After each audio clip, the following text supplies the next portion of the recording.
7, 6, 5, 4, 3, 2, 1, and away we go. Hey, it works. How are you?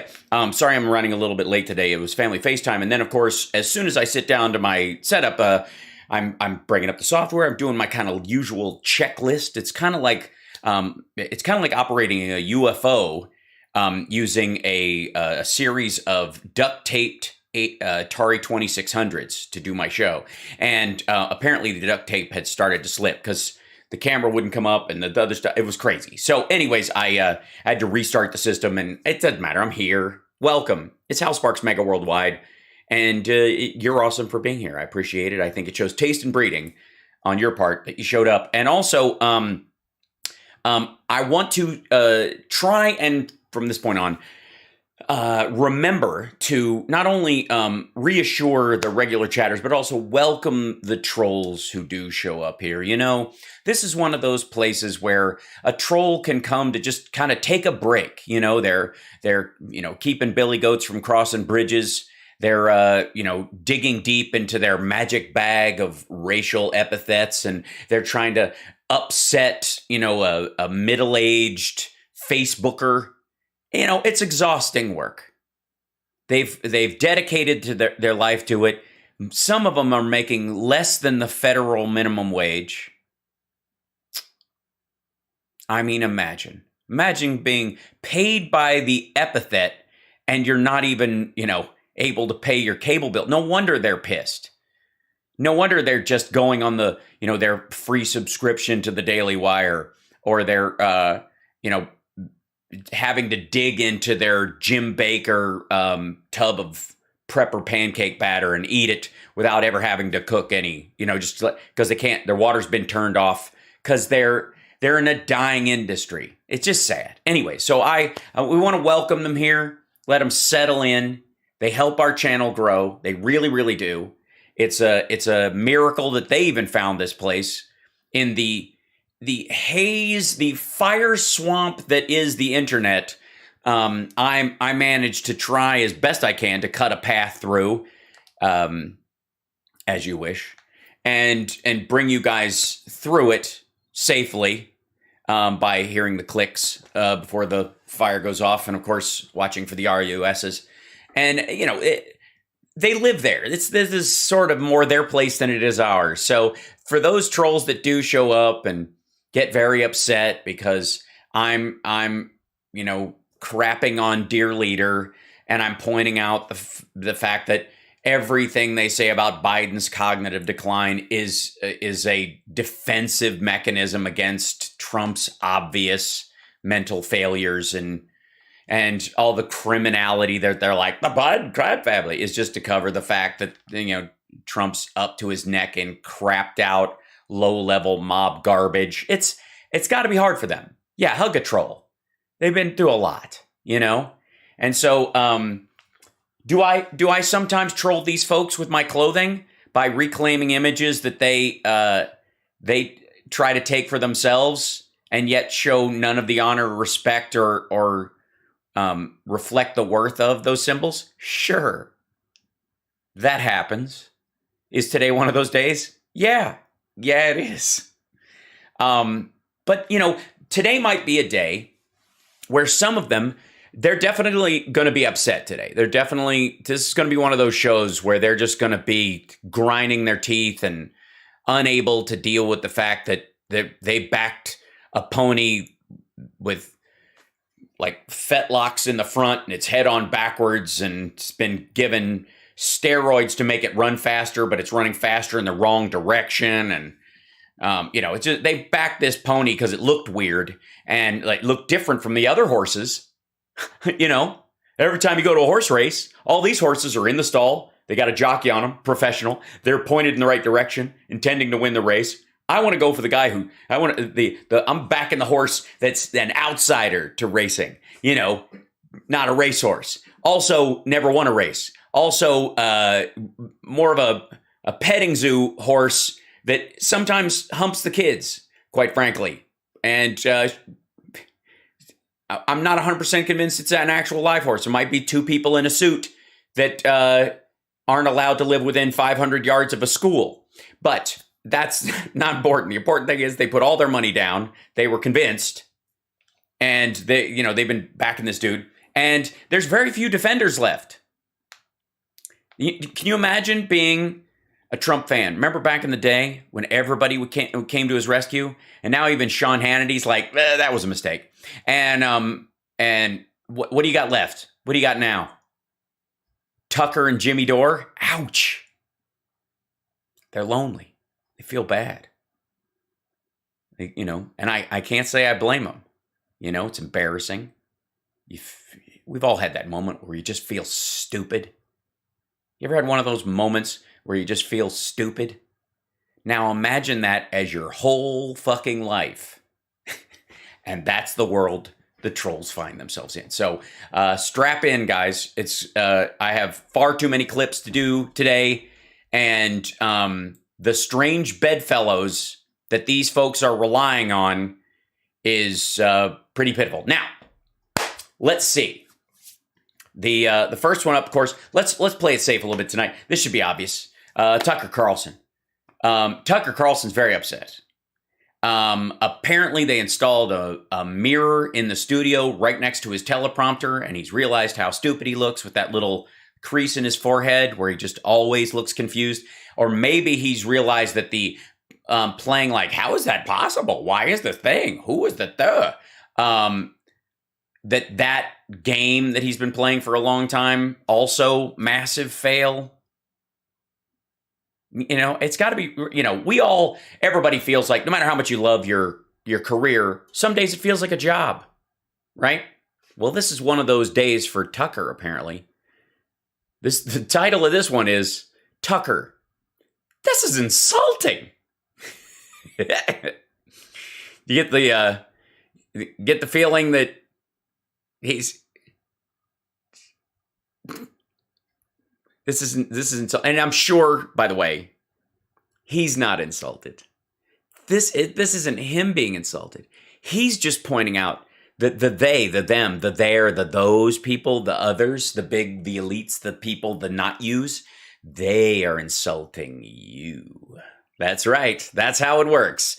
This is insulting isn't about him. He's an heir to the Swanson frozen dinner fortune. You can insult him.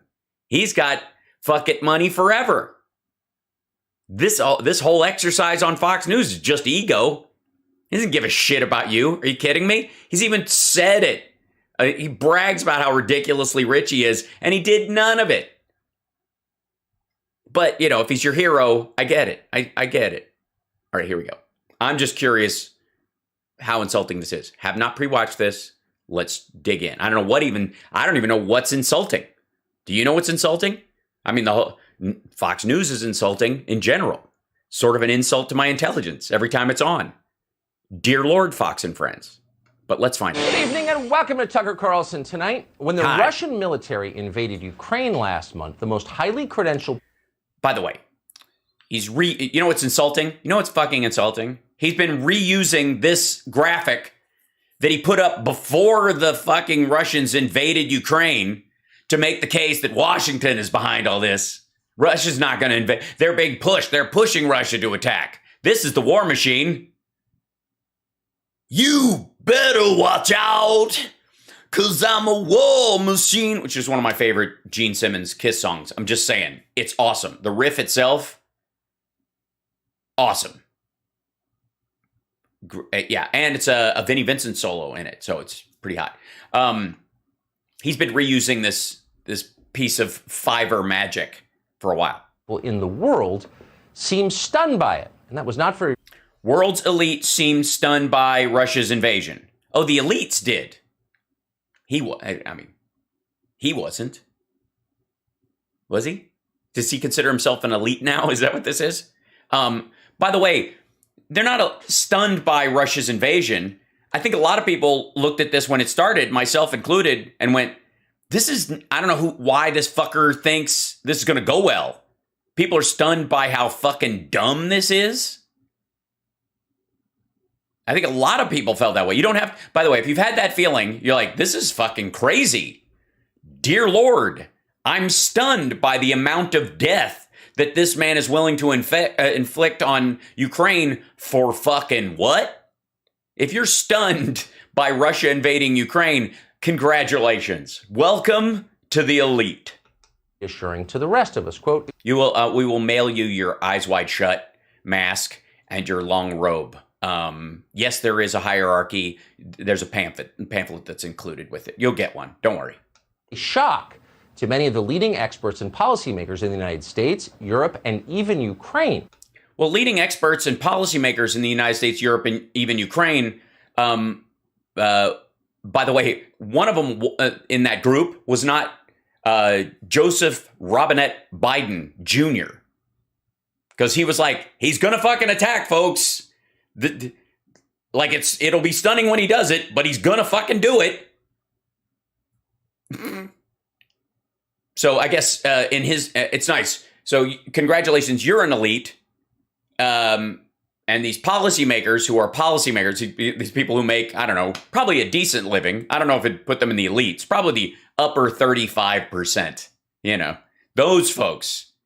They're elite light, L-I-T-E, half the calories of a regular elite. Explained a fellow expert and policymaker at the Atlantic Council, quote, the head of German intelligence was so caught off guard that he was still in Kiev and had to be... You know who looks stunned?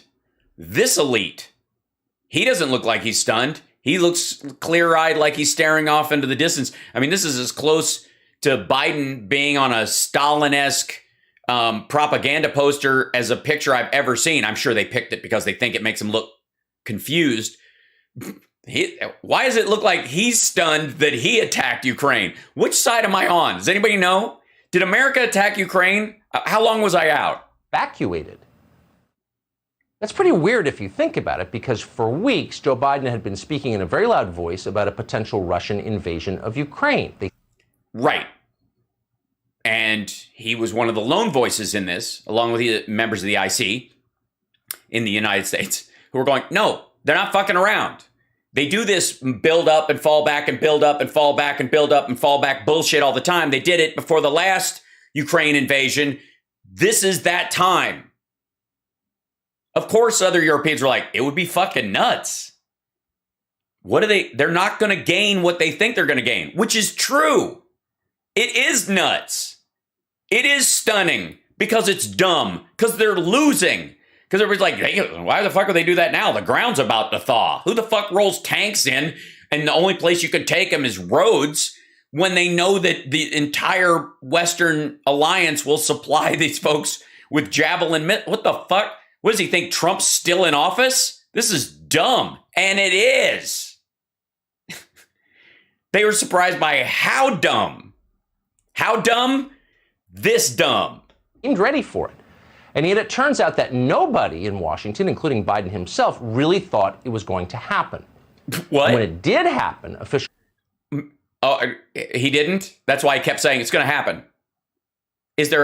I guess there's going to be some contradictory thing where he goes, it's shocking that he did this. Well, why are you shocked if he did it? Because it's still fucking shocking because people are dying, asshole. Washington concluded that Putin must be insane. Wait, you can conclude that and still go, this fucker's crazy. Like, he's not going to get anything out of this. This is not going to go the way he wants. He's going to do it. It's stupid. Cogito ergo sum. He stupid and crazy crisscross with actually did it. Speculation about Vladimir Putin's mental state has become more serious, wrote National Review. Oh, National Review. Fucking hippies. In other words, there's a reason, a good reason, none of us saw this coming. Putin just snapped. He's irrational and impossible to predict. A lot of people took that at face value, but you had to notice that, like most explanations you hear in Washington, it was self-exculpatory. It was more an excuse than an analysis. Hold on. Biden said he was going to do it.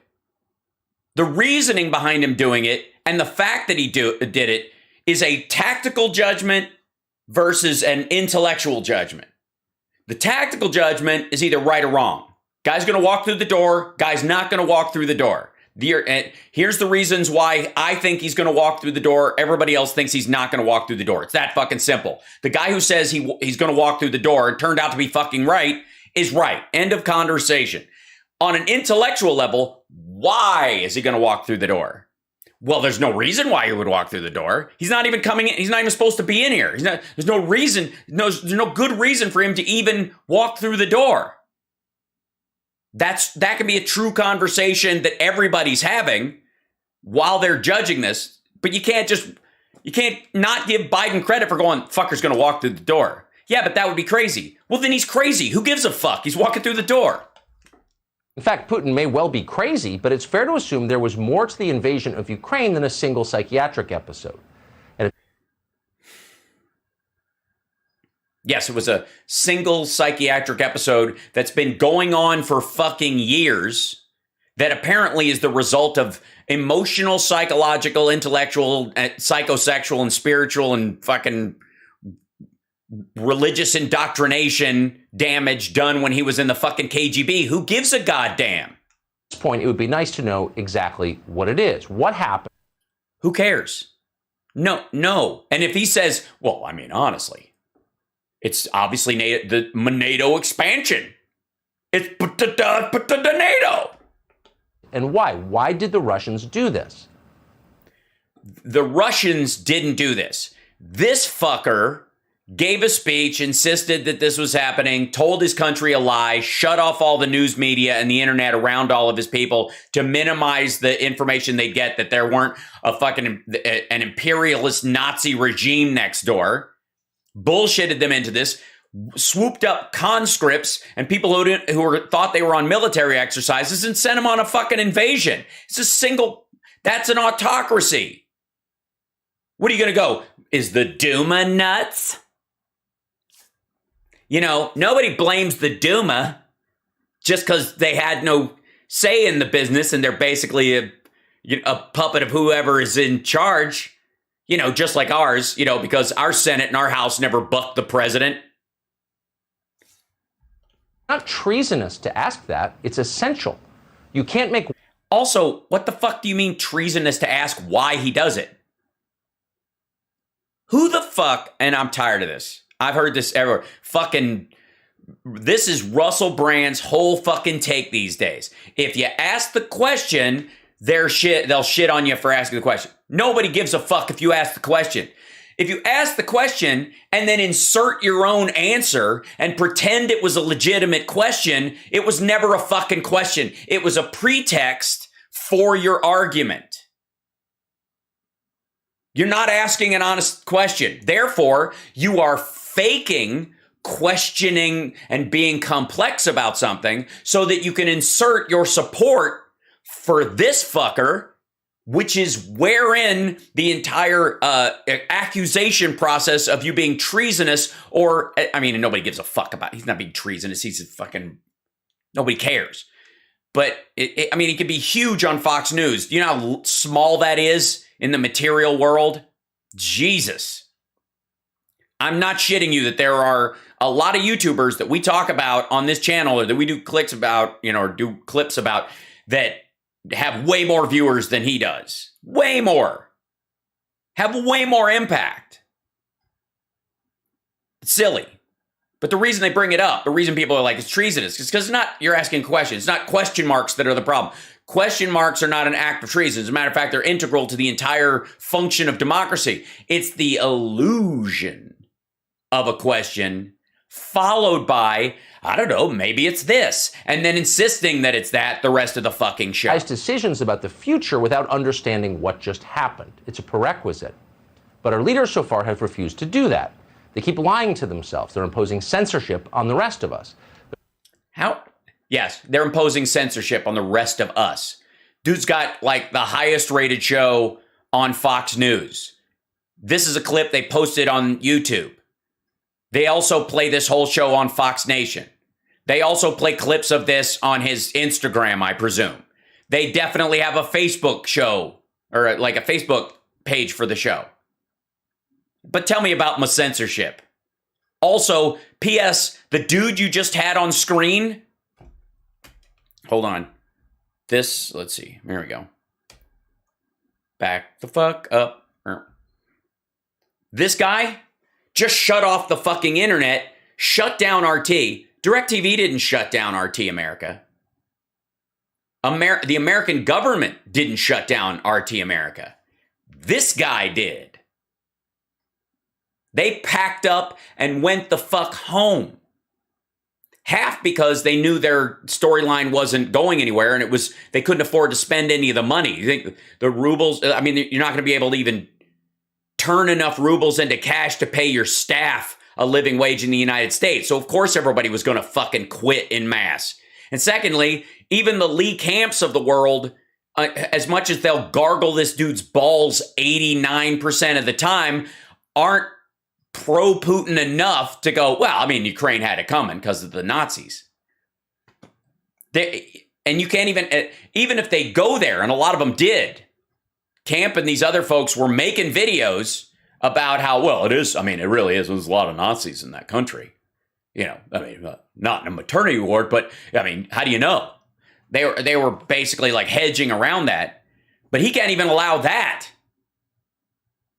So tell me about censorship in your country where you're saying this about our government and every other government of the world. You have the freedom to say that, right? No one's censoring what he's fucking saying right here, even though he's literally telling you that just asking questions is considered treason in the United States. Like, this is how meaningless these fucking words are. P.S. He's one of these assholes who brings up 1984 all the time. Have refused to do that. They keep lying to themselves. They're imposing censorship on the rest of us. They're forcing the entire American population to mouth childish slogans about good versus evil. It's yeah, well, you got a point there, Tucker. You know, it is a little bit, I wouldn't say childish, I would say childlike when you're talking about good versus evil. There are moments when it's fairly clear. There are very distinct moments. Guy in a van rolls up and tries to snatch a girl from a bus stop. Guy in another car runs out of his car and grabs the girl away from that guy, and the guy in the van drives off. Guy in van is later arrested, has 2 bodies in his basement. Good guy, good child, evil motherfucker. Now, everybody in my chat, including the trolls, can wrap their head around that concept in those moments. In circumstances where a guy is picking his daughter up and he's in a van and some other dude misunderstands, and then somebody shooting into the van because he thinks they're snatching children and he's a lunatic or whatever, then the gray area gets bubbled out. What Tucker wants you to think is that because that's a possibility, because he needs it to be, because he's the dude who gave the guy in the car the gun to shoot at the thing in the mixed up, fucked up scenario, that the other scenario doesn't exist. Insulting, but worse, it's not helpful. This is not how nations survive complex moments like this. What's complex about this part of it? What do you mean? I mean, every moment is complex. Fuck, do you have any idea how many cells are in your body? Is that what we're doing? Crisis demands crystal clear thinking. Right. Biden had clarity the entire time, still does. The economic sanctions that they put on, Putin called them an act of war because they are absolutely devastating to their war machine. Are they an act of war? No, they are not. They are not the equivalent of bombing fucking Moscow. You know how we know the difference? It's because if they were turned off tomorrow, all the buildings would still be there, and the people who maybe lost a job or couldn't work their shop or whatever can go right back to doing what they were doing. Unlike what's happening in Ukraine, where entire fucking cities are being leveled, and even if the war ended tomorrow, it's months and months and months of burials and finding people in fucking playgrounds buried into being momentary cemeteries until they can restart their fucking country. And again, the weaponizing of complexity is fucking aggravated. So now is the moment to ignore the people who've been consistently wrong. Like you? Okay, all right. Cool, bye. I mean, you can't argue with the man. He's been consistently wrong. I mean, not just factually, but also morally and spiritually. Wrong in the incorrect sense. Wrong also in the fucking disgusting sense. Like, dear God, that's fucking wrong. So, normally I would finish that clip, but honest to God, he told me. Yeah. I mean, it was a broken clock moment for Tucker Carlson. Cool. All right. Tucker, consider yourself on the ignored list. So wrong. All right. Yay. You're watching HAL Sparks Mega Worldwide, by the way. I'm here every day, practically. Live streaming.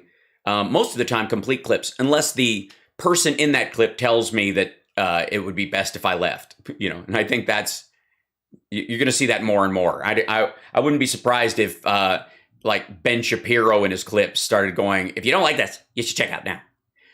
Just because he knows I won't watch the rest of his bullshit and make fun of it after that. Everybody's got a magic HAL Sparks ripcord now. All right. Now, what's the difference between Tucker Carlson, the guy we were just watching, and Jimmy Dore?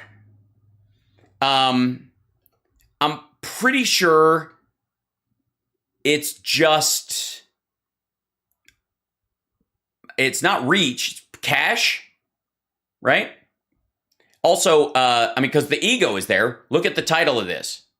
Ousting Jimmy Dore, picture of Joe Biden. Like Biden calls for Jimmy's removal from office. I think this is supposed to be an ironic joke or something. If it is a joke, obviously Kurt Metzger or one of his other guests said it, and then Jimmy laughed like it was his, and then pushed a button, and a article came up over their face and made them just sit there like a demoralized news cuck while he fucks with them, right? So, yeah. Let's see, shall we? Oh. Capitalism. Hey, this is Jimmy. Who's this? Oh, okay. So it's a bit. This is one of Jimmy has characters call in now and again. So fuck me. It's going to be a comedy bit. Ladies and gentlemen, if you don't know, Jimmy Dore is a self-described comedian. Which, if you want, what that means to Jimmy is, see this part that he's doing here, this exact thing? He does this exact thing at a comedy club and then says it's different than this thing. And that because it's in a comedy club, it must be comedy. That's it. Oh, he's not a self-described liberal. I don't even think he calls himself a progressive these days. Like, he's beyond labeled. You know what I mean? The Democratic Party and the Republicans are the same. All that shit. Right. It's President Joe Biden. Oh, Mr. President, what's on your mind?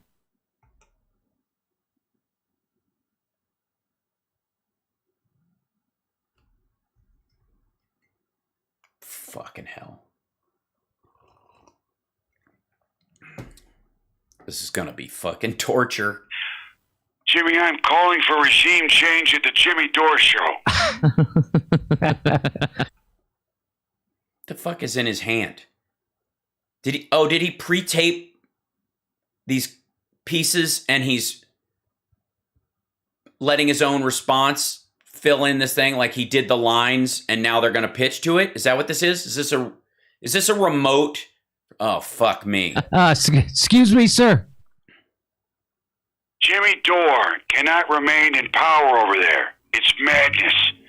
Too many people are dying. What are you even talking about? See that? Yeah. So and he's pushing the thing. So it's like old school Dr. Demento stuff. performed by Mike McRae, but Mike couldn't be there, I guess.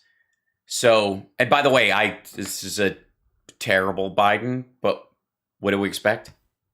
Jimmy Dore has to be removed from power and replaced with Steph Samorano. Mr. President, with all due respect, you do not have the right to interfere with private citizens like that. That's not what I meant, Cheerios. I didn't mean that. Well, what did you mean then? I don't know. Is this like when you said Putin had to go? Jesus Christ. Oh, that was extremely irresponsible of you. Lucky your team was able to walk it back. Oh. Holy shit. Is he reading his own responses? Did he list off his, let's do this bit where you'll call in and you'll call for a regime change at the Jimmy Dore show, and then I'll bring up the thing where he said, my God, this man can't stay in power, and look at, he's pulling a fucking Don Jr. Almost Jesus. immediately. I didn't mean that either, honey smacks. Yeah. I was talking to the Russian people who are our friends. Mm. What I meant was next time there's an election over there, vote Putin out. It's the American way. Always has been. The President of the United States saying that another world leader needs to go in any context in Oh my God. any way is an extremely destabilizing event. You don't Oh my God. He's reading destabilizing from is an extremely destabilizing event. Fucking hell. see that. No! Look, Rice Checks, here's the deal. I speak from the heart. I see the suffering and destruction in Ukraine, and I'm moved. Moved. What do you think he goes, think Jimmy goes to Yemen and Somalia? Oh yeah, and the whataboutism? It's the same thing. It's basically the same thing. Tears and beyond. And it's simply my emotional instinct to say some crazy shit that will lead to even more death and destruction. Okay, so you just, at one point, improv just fails, and you just abandon your own bit and start editorializing your own fucking hell. We all cope in our own ways. Well, sorry you are the president and you shouldn't do that. Yeah, I'm the president. That means I can say whatever the hell I want. Nah. I'll clarify later. I'm just saying we could use this whole Ukraine situation. Fuck me. This is just terrible. This is just like...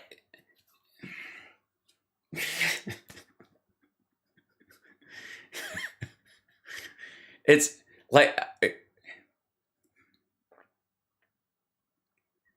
This is like an open mic activist comedy bit written by somebody who's taken a college course on like political discourse and comedic satire and has no experience writing punchlines and just got a this is axe to grind comedy. This is what people, this is why when Jimmy does, this is what Jimmy does live. This is the same shit.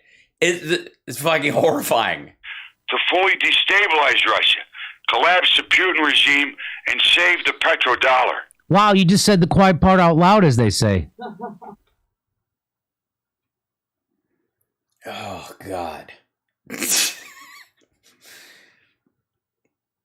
I'm glad he posted the dates he's doing comedy at the beginning, so we all know the buildings to avoid. Yeah, but here's the thing. I didn't mean it. Oh, God. That's not what I meant. Well, then what did you mean? I meant that we He already did the bit about what he meant earlier. could sue for we'll sue for a peaceful solution, but at the same time stand firm with our allies. How could you possibly take anything else away from what I said? That petrodollar comment. Wow, I genuinely can't tell if you're a gas. Genuinely.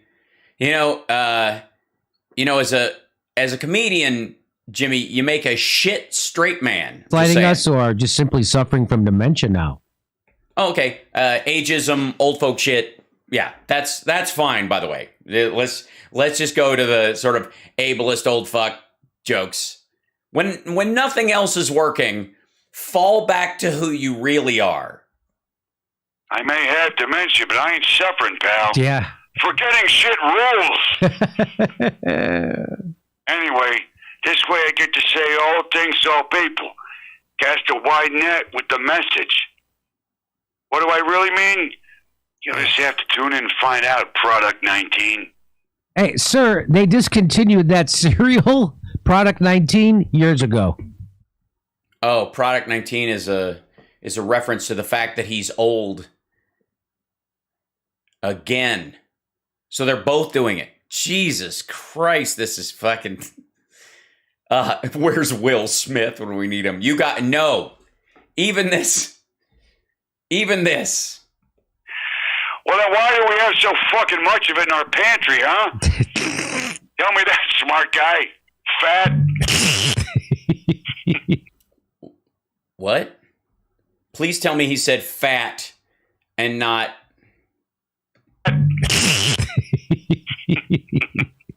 Look, Mr. President, Americans don't want war. Please at least assure us that you don't either. Yeah, seriously. He's like... I know what it is. Fuck. I was trying to figure out... He's got him on live. I was trying to figure out what the thing in his hand was. That is a teleprompter controller. That's what that is. He worked this script out with this dude, and the thing in his hand is to scroll the script forward. Fuck me. I don't know. What do you mean you don't know? War. See, he's like, that's what he does. Oh, God. Yes, he needs... Jimmy Dore needs a teleprompter for this bit, lest the setups and the punchlines not be magically aligned. It does something to a man. Something that changes him forever. Yes, you're right. It's terrible. It's terrible. It makes him rich. This is my way to save the economy. War? In some place that no one knows anything about? Come on, man. Come on. Who cares? People don't care about war. Holy shit. Jimmy's starting to look as bored by this bullshit as the rest of us. Wars that go on in places that are hard to pronounce. You see these place names over there? They look like they were named by someone who was being electrocuted while they were trying to say donkey. That's very insensitive, sir. So yeah, this would be the in the woke side of comedy. This would be the have your cake and eat it too joke. What you do is this is basically what we're seeing is it's like Jeff Dunham, only never funny. And instead of having a puppet, which would take work, and doing ventriloquism, which would take work, he just has somebody else voice a character and punchlines and set up this idea so that the racist old, what's the racist old puppy? Listen to me. Puppet. He does a dog too, but hold on. What's the Dunham old man character? Hold on. This dude. Yeah. This shit. So what Dunham does is if you ever want a lesson in comedy, Walter, if you ever want a lesson in how to be fucking awful, one of the best things you can do is if you let's say you're a comedy writer, or you believe yourself to be a comedy writer, and or you want to be a comedian or something that says it's a comedian, and you go, but I know my audience, a lot of places where I perform, are not going to really enjoy racist, sexist, anti-gay, anti-trans, pro-violence awful, right? As comedy. They're just going to hear it and go, this is gross, instead of laughing at it. But my buddies think that stuff is funny, and I think that stuff is funny, and that's what we joke about in private, but never in front of the rubes that pay for us to, make our living. So what do I do? Shit, what do I do? I know I'll create a puppet that says all that shit, and I'll pretend to be offended by it. Huh? That way, I can laugh at the jokes by going, oh, that's outlandish. And I can have a shocked laughter that I pretend to have. And then the puppet can say all the shit to make the awful fuckers laugh. And nobody knows whether you're laughing for the joke or against the joke. And everybody laughs and nobody asks a question. You could bring the worst member of your family and the best member of your family. Cha-ching. That's what this is. That's what that is. That's what the Walter character's always been. That's what the terrorist character is. That's what the fucking jalapeno bullshit is about. Right. How to write racist, sexist, pathetic jokes and get away with it, no matter the crowd. Ventriloquism. Well, that, in deference to Jeff and others like him, that takes skill. Right? You gotta be able to talk like this all the time. And they're like, I don't know, understand this is all ridiculous thing. And you gotta teach yourself how to do B's that sound like T's and bullshit like that, so you don't have to put your lips together. And, nobody's gonna really care. If the voice is crazy enough, you just gotta do it. Right? And then everybody just has to watch your fucking Adam's apple go up and down and go, this is bullshit, right? That's the job, right? So... But it requires skill. You got to work on it, right? You got to work on it. This is this without any work. And I don't just mean not writing jokes and punchlines and working on the routines. This is ventriloquism for lazy, self-involved assholes. Those dumb rivers. Dnieper, Dniester, Hush and Pfeffer Incorporated. By the way, he's laughing at the pronunciation of Ukrainian rivers and cities. For no reason. And there are only two premises within that joke. One is that he agrees that they're hard to say and people fuck up the pronunciation and that's funny to make fun of. Or that Biden apparently can't say it. And therefore, that's also funny. I don't get it's just lazy. It doesn't seem like you're taking this particularly seriously, sir. Fucking scrolling with his thumb. Do you know how hard it is right now for me not to just shut this show down, take this clip, and fill in my own clips while he's speaking, like in between his little scripted bullshit? Nah, I just want war. Just give me war. Okay, let me guess. You didn't mean that? Oh, God. Somebody's off script. No, I meant that shit. Yeah. I also meant that shit about Seth replacing you. Get it done. Yeah, not going to happen. It's called the Jimmy Dore Show, numbnuts. That's, oh, God. How about we invade you? No, please. No, please. That's all right. It's good. I mean, you got to have a line in there to get to the next line, whatever that is. Will you at least join NATO? Please? Oh, God. We're not a country, we're a show. All right, why the hell am I even talking to you? Screw this. I'm going to go gorge on product 19. That's in the comedy world, that's called a callback. That's not what it is here.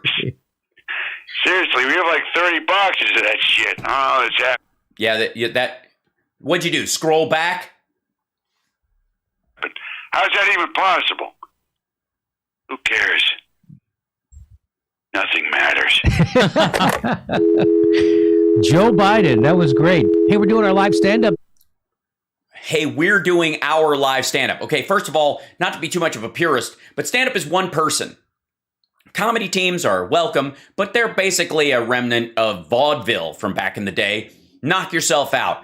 Prop comics, ventriloquists, hypnotists, other shit like that. It's all great. It's all comedy, but it's not stand-up. Do you understand? If you're a hypnotist, you don't do stand-up. If you're a ventriloquist, you don't do stand-up. If you're a musical comic, you don't do stand-up. You're a musical comic. There's nothing wrong with that. Be proud. If you're a prop comic, you're not a stand-up. Stand-up is a human being and a microphone. Whatever they want to do, that's up to them. Know what? This we're doing our stand-up. You're not doing. He's doing this fucking show. Just the kind of magic you just saw. Now I know you feel roped in now. Now you're going through these dates going, oh, Orlando. God, if I start driving now, motherfucker. Ugh. Please, all right. I mean, I'm not even going to pretend that I would ever allow a crafted, put together something like that and go, that'll work. That's a bit. Let's do that on the show. It'll be terrific. You know what? This is sweet. I got to write this down. You know what? We'll put it in the teleprompter so I can scroll through it. I don't want to miss anything. Jesus Christ. Have it on your desk. You're talking to a guy on the phone. Why are you staring into the fucking camera in this bit too? Why do you have to? So we're going to be in Orlando. Yeah, he's going to be in Orlando. He's great. I like the fact that the dial tone is still playing. We're going to be in Tampa, Columbus, Cleveland, Pittsburgh. I love Columbus. I've been there many, many times. Much, much more. Go to jimmydorecomedy.com for a link for all the tickets. And you can come see our shows in Los Angeles, too. We do one weekly. Go to jimmydorecomedy.com and become a premium member. Oh, my fucking God. I almost feel bad. I feel like we should go back to the Tucker clip. It was actually funnier. That is just fucking awful. And for the record, Jimmy and his pals regularly took a giant shit on the sexy liberal sketches that we posted, that we have. Just for the record. Just, yeah. Stuff like Florida Man, the songs I put together, those kind of, yeah. Yeah. That's not up to Jimmy's quality standards. I mean, I guess there's a point to that, because I couldn't bring myself to make ageist jokes to a shitty guy holding a phone to his head graphic, taking up half the screen while reading a teleprompter script with somebody that apparently he won't even let in the studio.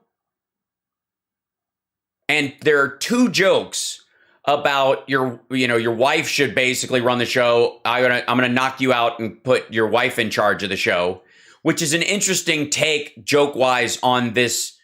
If you want to dig into their characterization of Biden and who he is that he wants regime change at the show, and that means putting his wife in charge.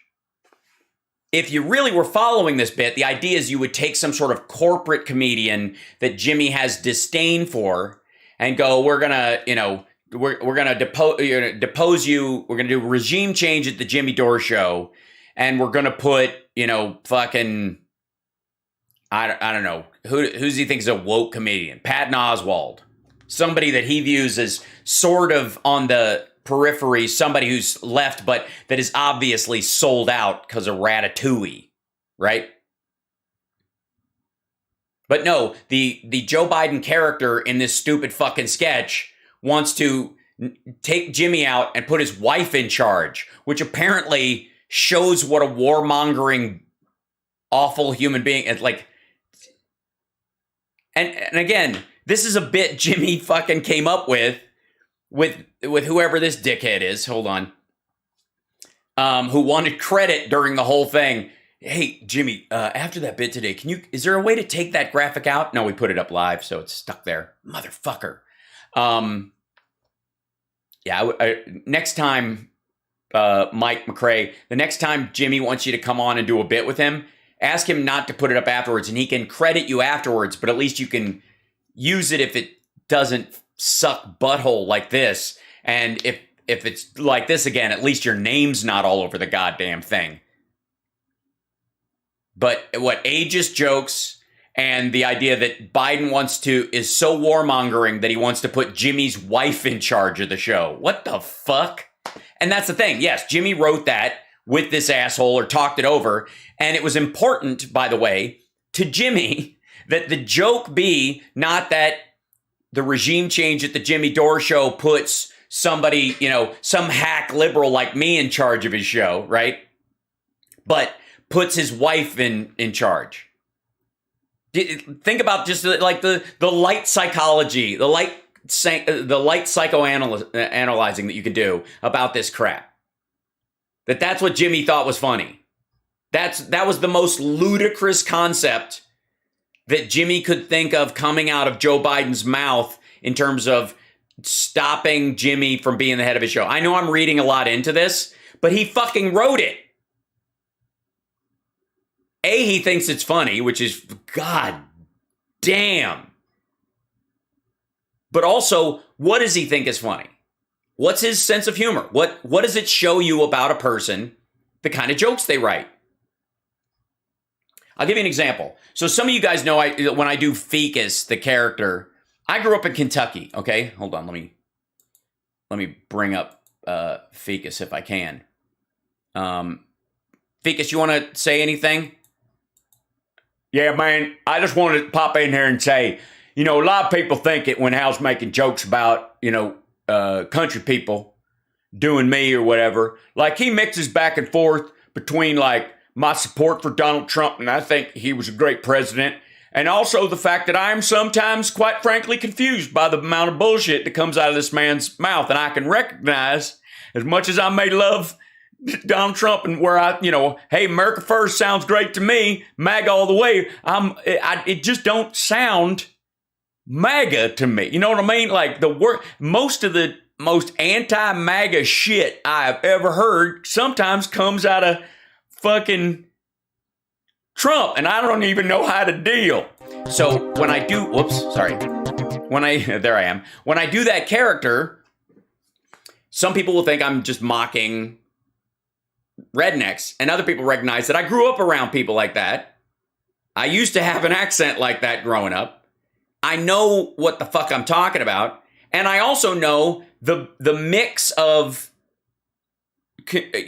that they're not all monolithic, right? So there's a lot to, I think, Ficus. Part of what makes him lovable is that, sure, he's an America First conservative, but he also gets confused by when the bullshit comes in too hot and heavy, right?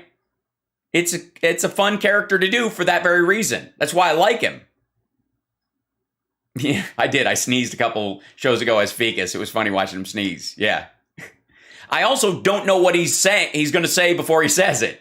Like, I just improv as Ficus, and we'll just see.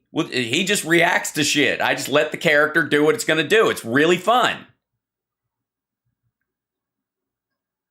But I don't sit back and fucking rub my hands together and go, how do I make fucking working class white people in Alabama feel like shit? Like, you know what I mean? That doesn't occur to me.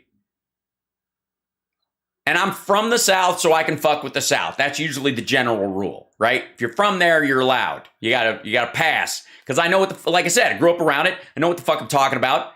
And I also know I can expect more from those people that I grew up around. They don't get to not be called out when they're full of shit or mean or gullible or any of that stuff. Because there's a choice there.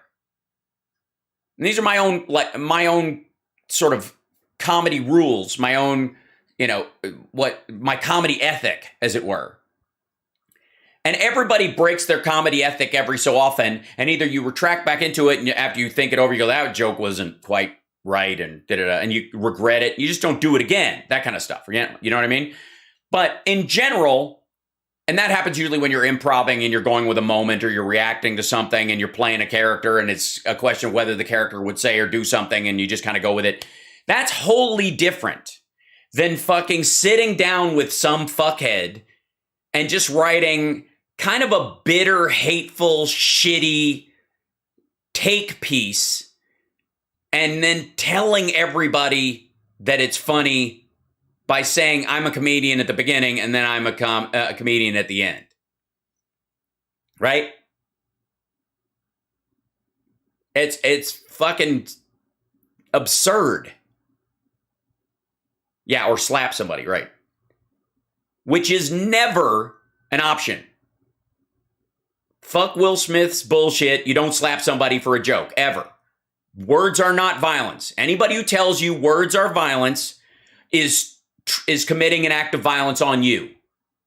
Anybody who turns to you and goes, those jokes dehumanize my friend, is telling their friend, you know, you're not, all they have to do is say magic words and you're not a person anymore. Fuck that.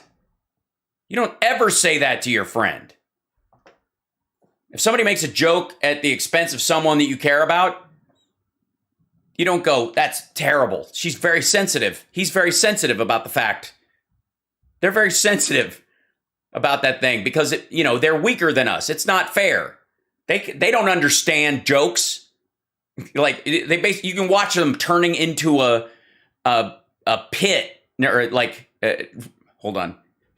Yeah, you can watch them, taking their friend and just, lowering them into the ground, into a pit further and further, and just going, yeah, look how weak and poor and isolated they are.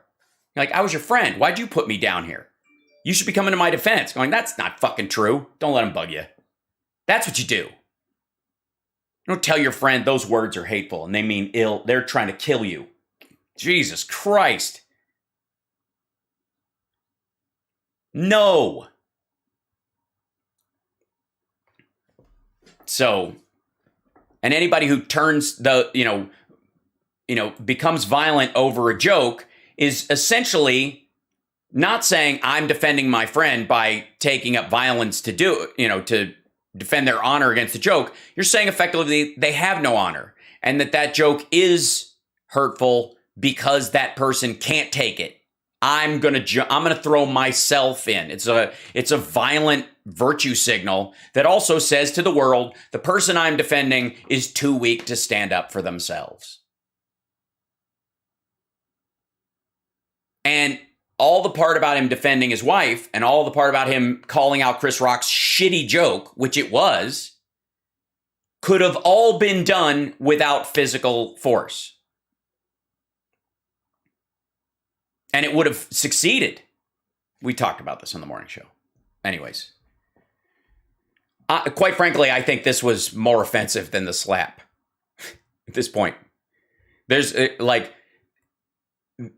sometimes you ever been injured in a way that takes you out of, you can't work out for a while or you're laid up in bed for a while. And so that it committed an injury on you because it took time away, productive time when you could have been doing stuff.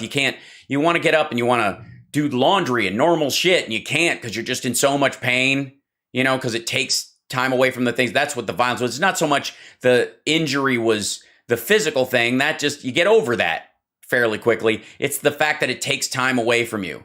This is violence in that regard. It's the only thing. This took away all of our time. Jesus Christ. Ugh. There's another Jimmy Dore clip, and I'm afraid to do it because this is another pet peeve of mine. All right, I was going to jump to a Glenn Beck clip, but fuck it. This is another pet peeve of mine. So this is another Jimmy Dore clip. Son of a bitch. You guys know this is a pet peeve of mine. This is, by the way, the title of this is Jewish Group Endorses Nazis in Ukraine.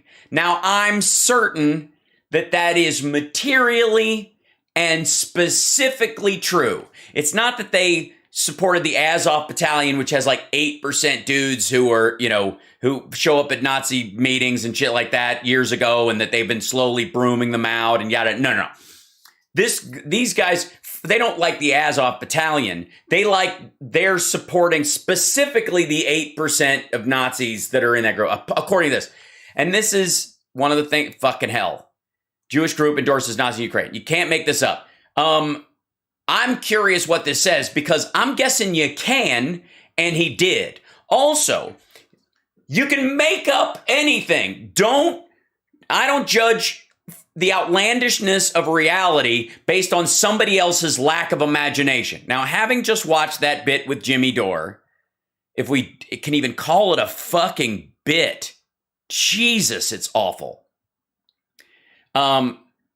Maybe he can't.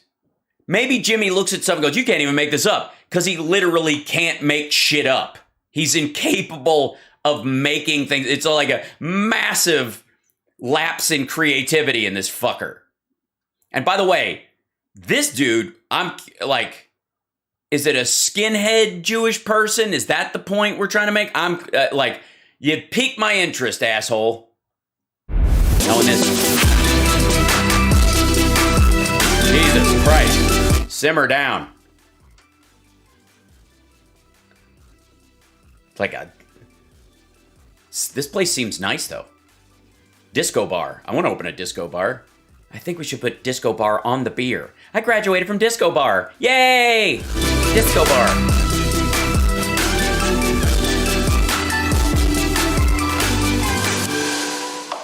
And now the opposite of curiosity. I'm here with Howie Scora, the author of the new play called Gaslight House, which is at the Whitefire Theater in Sherman Oaks starting this weekend through June 4th. And right now I want to talk about the information liberation. ADL defends Ukraine neo-Nazis. They don't attack Jews or Jewish institutions. Information liberation. Okay, so the ADL.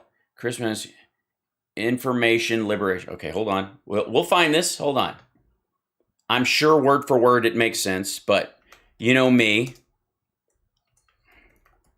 And I'm sure information liberation is an absolutely honest and honorable title for this thing. ADL defends.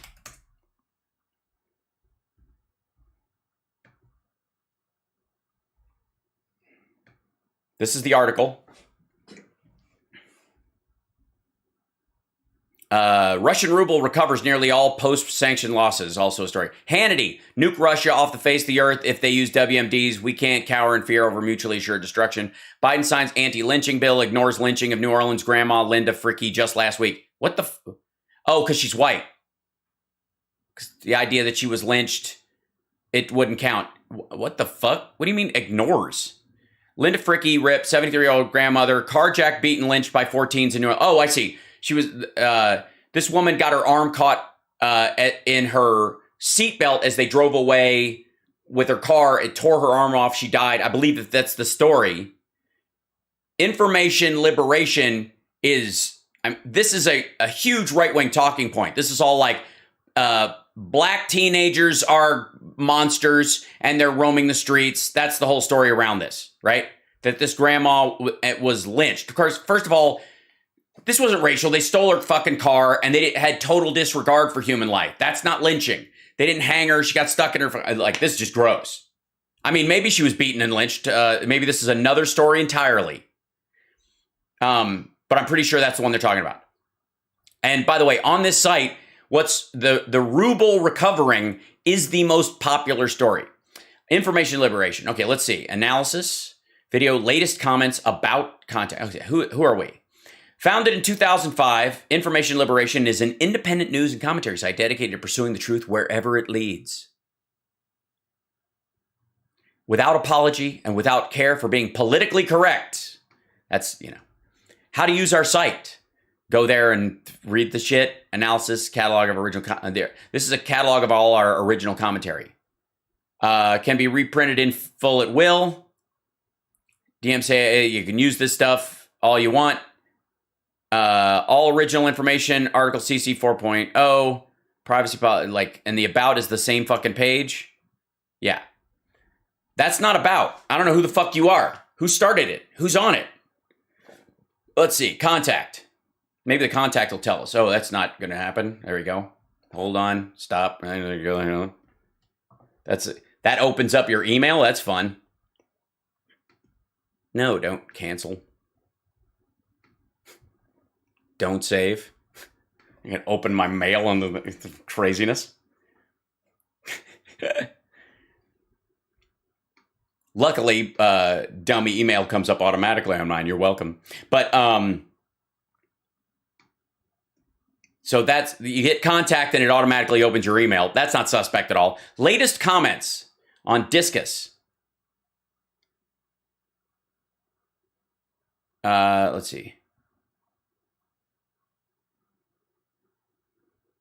Whoa. So this is their Discus. Wait. So if you, yeah, check this out. This is, if you go to their latest comments, this is where the site he's citing takes you. Jon Stewart, this is a quote from Jon Stewart. America has always prioritized white comfort over black survival. This is from one of the most recent Jon Stewart, the problem with white people. I think it's the new one that the problem with white people, this one right here. So this is one of the most recent. America's always prioritized whites have very serious problem. Jon Stewart, by the way, and this is their article on it. Jon Stewart, America's always prioritized white comfort over black survival. Whites, quote, have a very, very serious problem. Anybody want to venture a guess whether they are for this or against this? This is the site that Jimmy Dore is using as the jumping off point for his criticism of both the Ukrainian people being flooded with neo-Nazis and the Anti-Defamation League. This is the site Jimmy went, people need to look at information liberation. They need to see this site. Jimmy, who is a Bernie supporter, right? Or was. Now he hates him. Weird. Jonathan Stewart Leibowitz tried to con people into watching his new show by acting like he was going to serve as a voice of reason and defy wokeism. Oh. Did he now? He went on Stephen Colbert's pronounced Colbert show last year. Jesus Christ. To push the COVID lab leak theory and win over conservatives. So that's the whole, irony thing. Okay. Here's a snapshot of his first videos he put on his new show.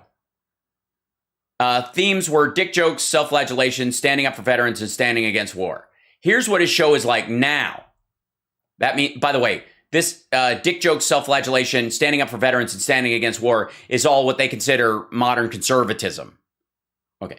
Jon Stewart is a new convert to the woke orthodoxy and is using his new Apple Plus TV show to inform white people on how problematic they are in the U.S. He put on the ruse for about a month before transitioning. So Jon Stewart's bit about white people is after he transitioned. And here's proof. These are the things racism and resource guarding, taking responsibility for systemic racism. The mainstream media needs a new mission. The problem with white people. Dismantling racism is patriotic. Representation matters, but it doesn't solve racism. The racism spectrum with Leslie Jones. These are like interviews he did too, right? Okay. The themes are whitey bad, black Jewish alliance good. Motherfucker. Look at this. What the hell?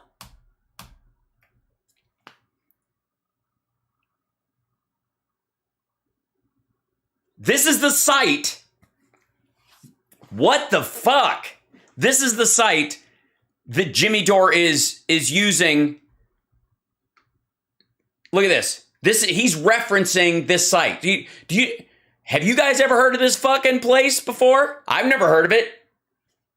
I've never heard of information liberation before.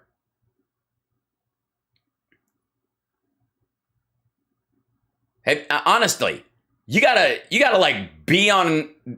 You gotta scour for this shit. Whoa. This has been a recurring theme in his comedy and is no way new, as the above tweet suggested. What? New? All right. If he's so concerned with equity and reparations, why doesn't he give away his home equity and empty out his bank account to help the oppressed? Shit, you could be talking about Jimmy Dore right there. But Jimmy's not Jewish, so they don't give a fuck. Insofar as I know. I don't think so, but I don't know. Celebrity net worth estimates he's worth about 120 million. If Jon Stewart's so above it and legit, why didn't he change his name from Jonathan Leibowitz? He should be proud of his heritage. So they're quoting fucking hell. They end their criticism of Jon Stewart with a Trump quote. So anyways, this is the article that Jimmy is using. ADL defends Ukraine's neo-Nazis. Sorry, 1 second. They don't attack Jews or Jewish institutions. The anti-defamation, and this will, I don't know if they're... I'm not completely convinced that the person who's posting this thing is is upset or fuck, the ADL is based. Here you go.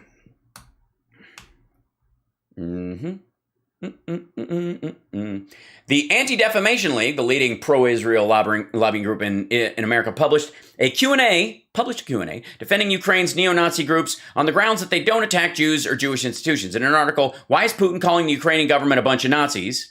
The ADL interviewed David Fishman, professor of Jewish history at the Jewish Theological Seminary, to explain why Ukraine's neo-Nazis aren't so bad. Is that what they... There are neo-Nazis in Ukraine, just as there are in the U.S. and Russia, for that matter. But they are a very marginal group with no political influence who don't attack Jews or Jewish institutions in Ukraine. There are no neo-Nazis in Ukraine. There are It's okay, they just blow that quote up. Russia has for years highlighted the activity of a marginal group of Ukrainian ultra-nationalists as a way of stigmatizing all of Ukraine. Oh, hey, it's almost like why don't you just fill in Jimmy Dore wherever the word Russia is used? Jimmy Dore has for weeks, he didn't give a fuck till just recently. Jimmy Dore has for weeks highlighted the activity of a marginal group of Ukrainian ultra-nationalists as a way of trying to stigmatize all of Ukraine. Yes, some members of these ultra-nationalist groups have used Nazi insignia, made Hitler salutes, and used anti-Semitic rhetoric, beg your pardon, but they are politically insignificant and in no way representative of Ukraine. The political parties which the ultra-nationalist support received just over 2% of the vote in 2019 elections. Ukraine is a flawed democracy, but unquestionably a democracy, and in no way is a Nazi regime. And this is they put it out there. And by the way, the ADL is fucking spot on.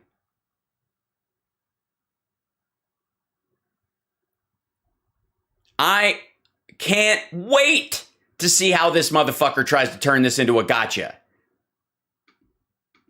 ADL and what's happening in Ukraine. And as I remind you, single tickets are now available in Orlando and Tampa. Single tickets. Tickets, single general admission tickets, and for the rest of our schedule too, we're now making single. You don't have to buy 4 tickets or 6 tickets or 8. You can buy one single. What the fuck? What do you mean you don't have to? Apparently that was gutting half the fucking room. Who the fuck only sells 4 tops at their show? What kind of elitist fucking bullshit is that? Hi, I'm Hal Sparks. I'm a comedian. If you want to come to one of my shows alone, come and make some friends. What the fuck?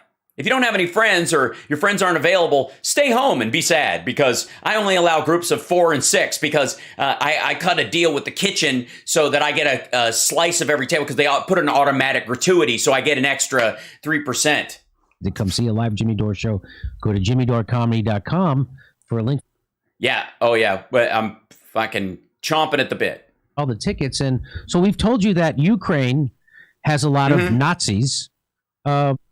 Yes, you've told people that. It's not true.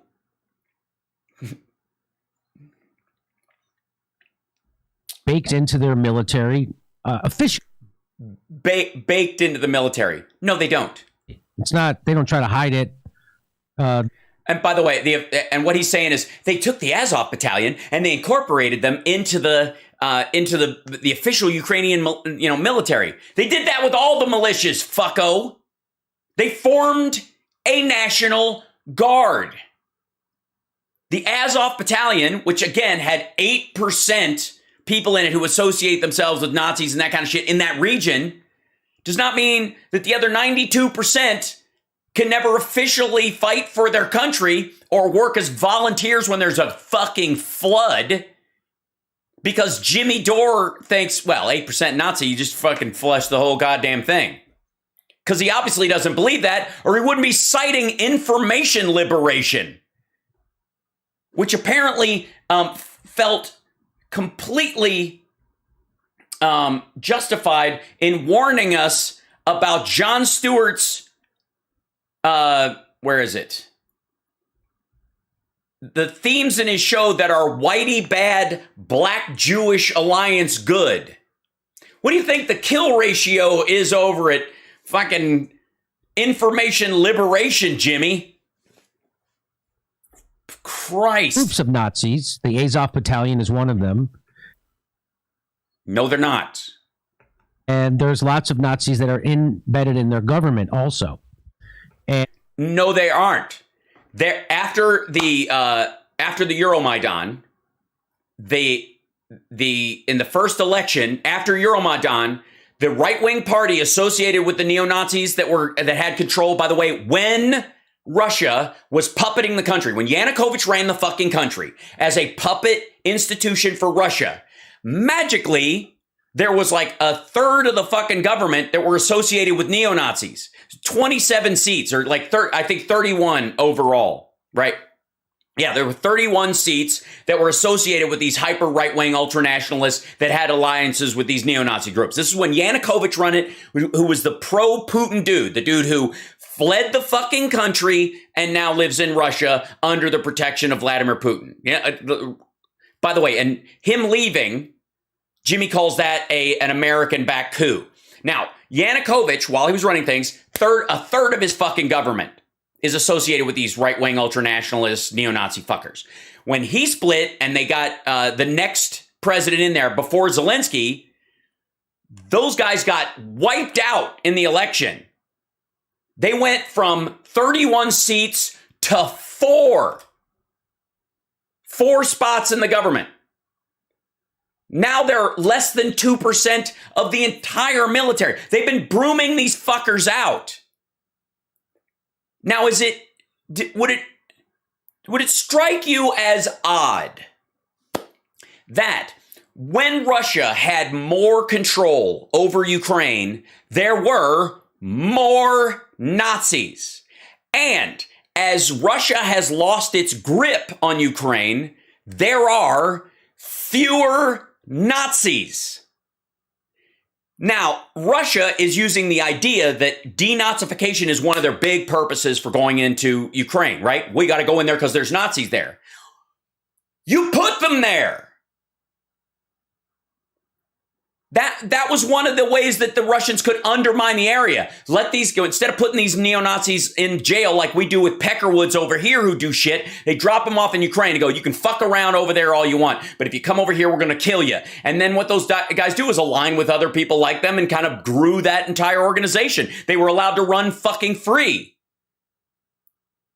And just like Trump's voter fraud, where he magically knows where all of it is all of a sudden, he didn't know it when he was in office, apparently, until he lost. And then he's like, it was there, and there. And everywhere they look, they're like, oh, yeah, there was some.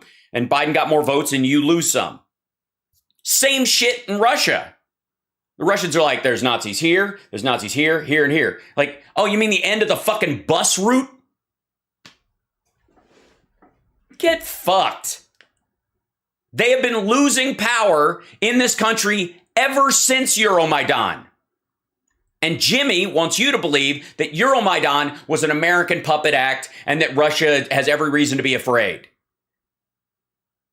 And that there's neo-Nazis all over the fucking place. Yeah, I mean, any country with neo-Nazis all over the fucking place would have a Jewish president.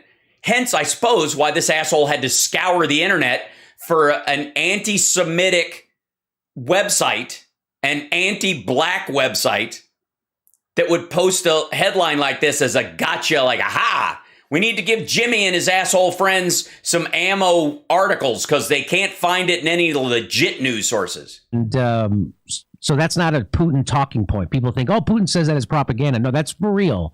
And go look at her. No, it isn't. It's a Putin talking point because he fucking put them there. And Jimmy is either willfully ignorant or just simply has a bloodlust for the people of Ukraine. There is no other fucking excuse for this. Like anybody who does any reading about the history of this, it's self-evident. They had 31 seats when Yanukovych ran the place. They had 4 in the next election. They're down to 2% in the overall military when they had closer to 8%, which was never ubiquitous, was never all over the fucking place. But it boiled down to 2 fucking percent. He's like, well, I mean, now's the time. If Russia didn't go in and denazify now, they'd never be able to because Ukraine would have done it for them. You can't use denazification as an excuse if the country is already in the process of denazifying. Videos, we've documented it. It's not a little problem. And he has not documented it. It's bullshit. He cited stuff from before 2014. This is whole fucking Jimmy's calendar stopped apparently in February of 2013. Big deal. And now the ADL, which is the, I always forget what ADL, Anti-Defamation League. Anti-Defamation League, yeah. Got it. Anti-Defamation. I always want to say American something. It's anti-defamation. That's right. He's so America first. Got it. So the Anti-Defamation League. And they are primarily there to defend people from anti-Semitism. Am I wrong? Isn't that what the ADL? Yeah, What? Who the fuck needs to ask questions about the ADL? Who the fuck doesn't know that the Anti-Defamation League is a organization for specifically dealing with anti-Semitic tropes and ideas in society? They're not just against people who defame other people.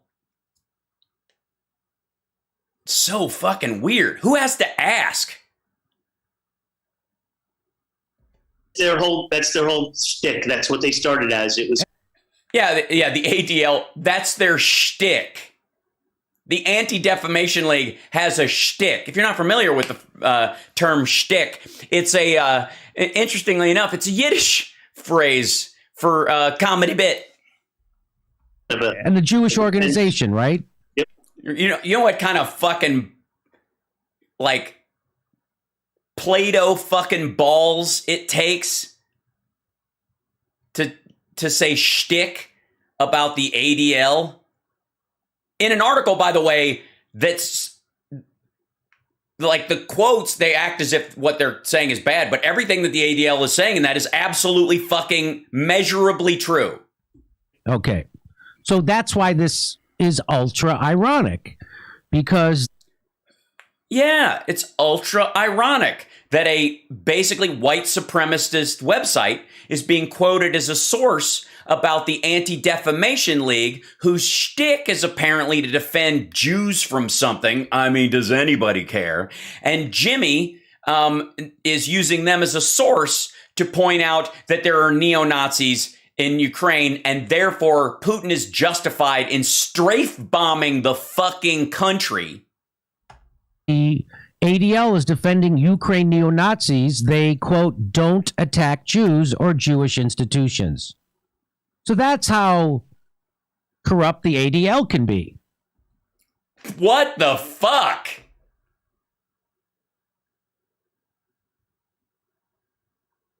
That's how corrupt the ADL can be.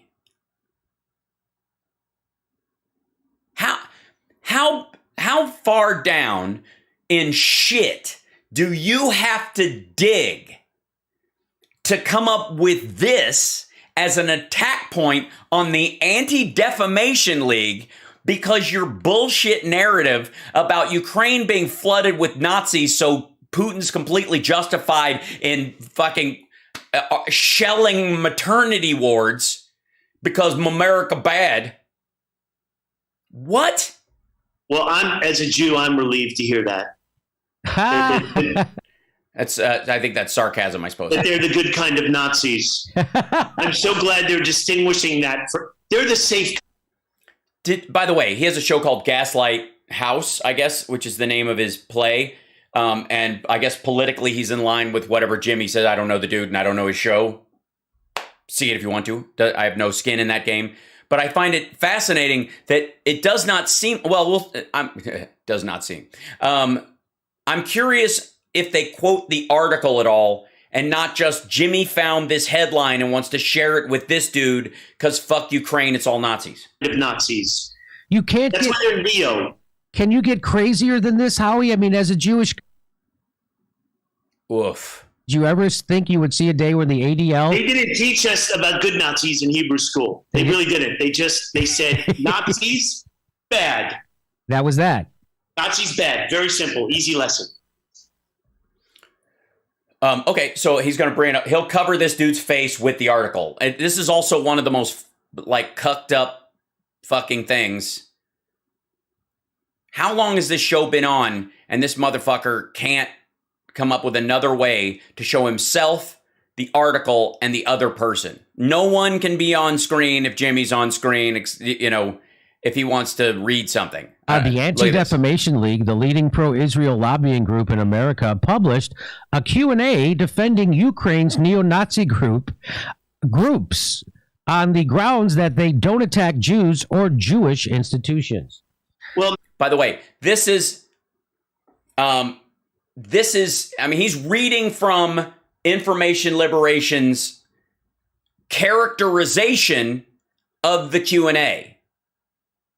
What the ADL is doing is saying that Ukraine is not overrun with neo-Nazis.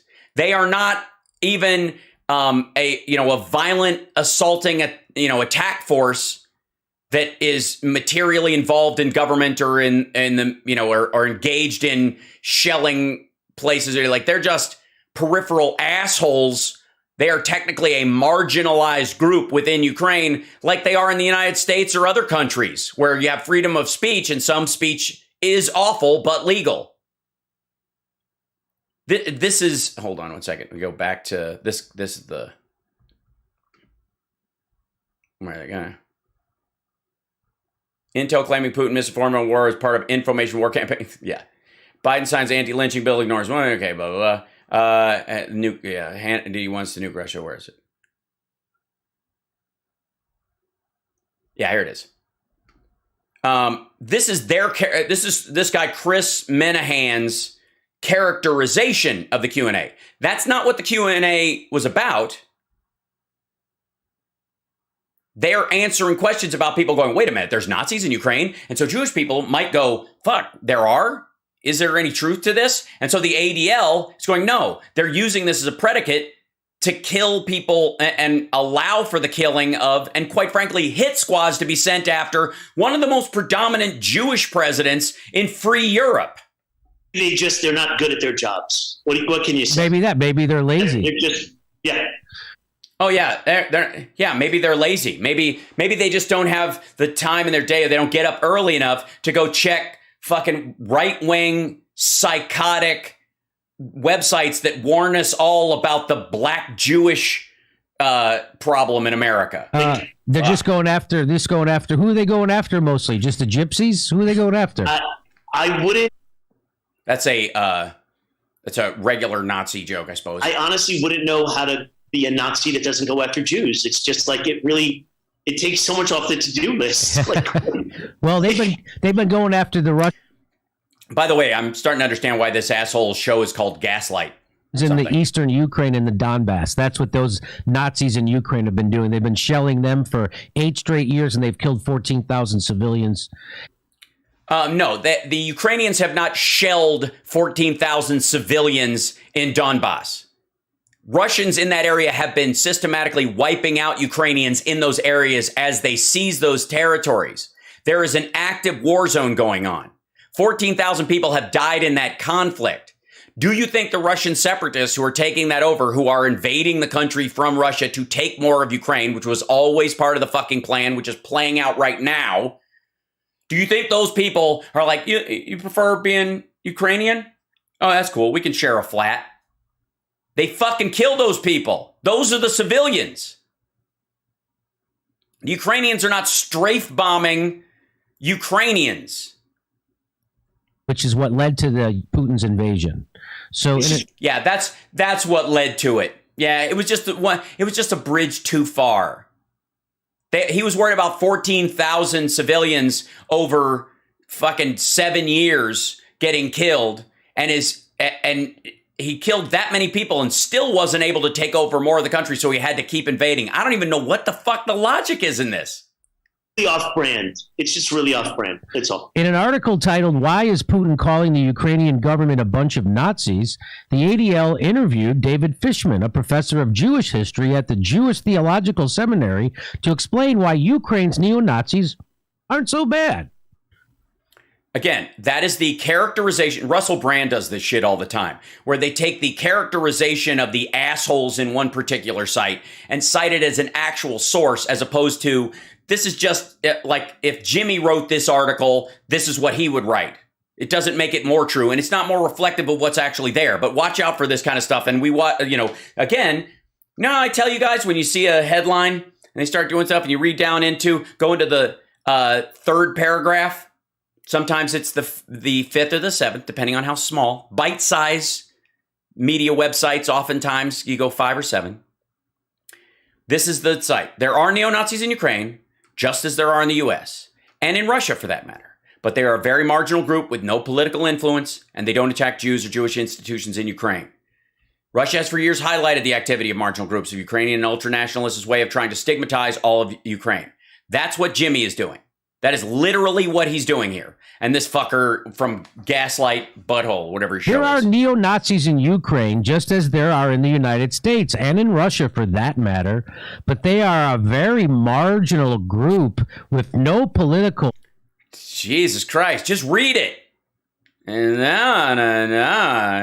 is... Yeah, all right. ...influence, and who don't attack Jews or Jewish institutions in Ukraine. He's really doing this. It's so strange to hear that Nazis are marginalized in that country. Because you think of marginalized groups, you definitely usually don't mean Nazis. That's right. Like, you just don't. But they're... No, you do. No, you actually do. In the truest sense of the word, marginalized is exactly what happens.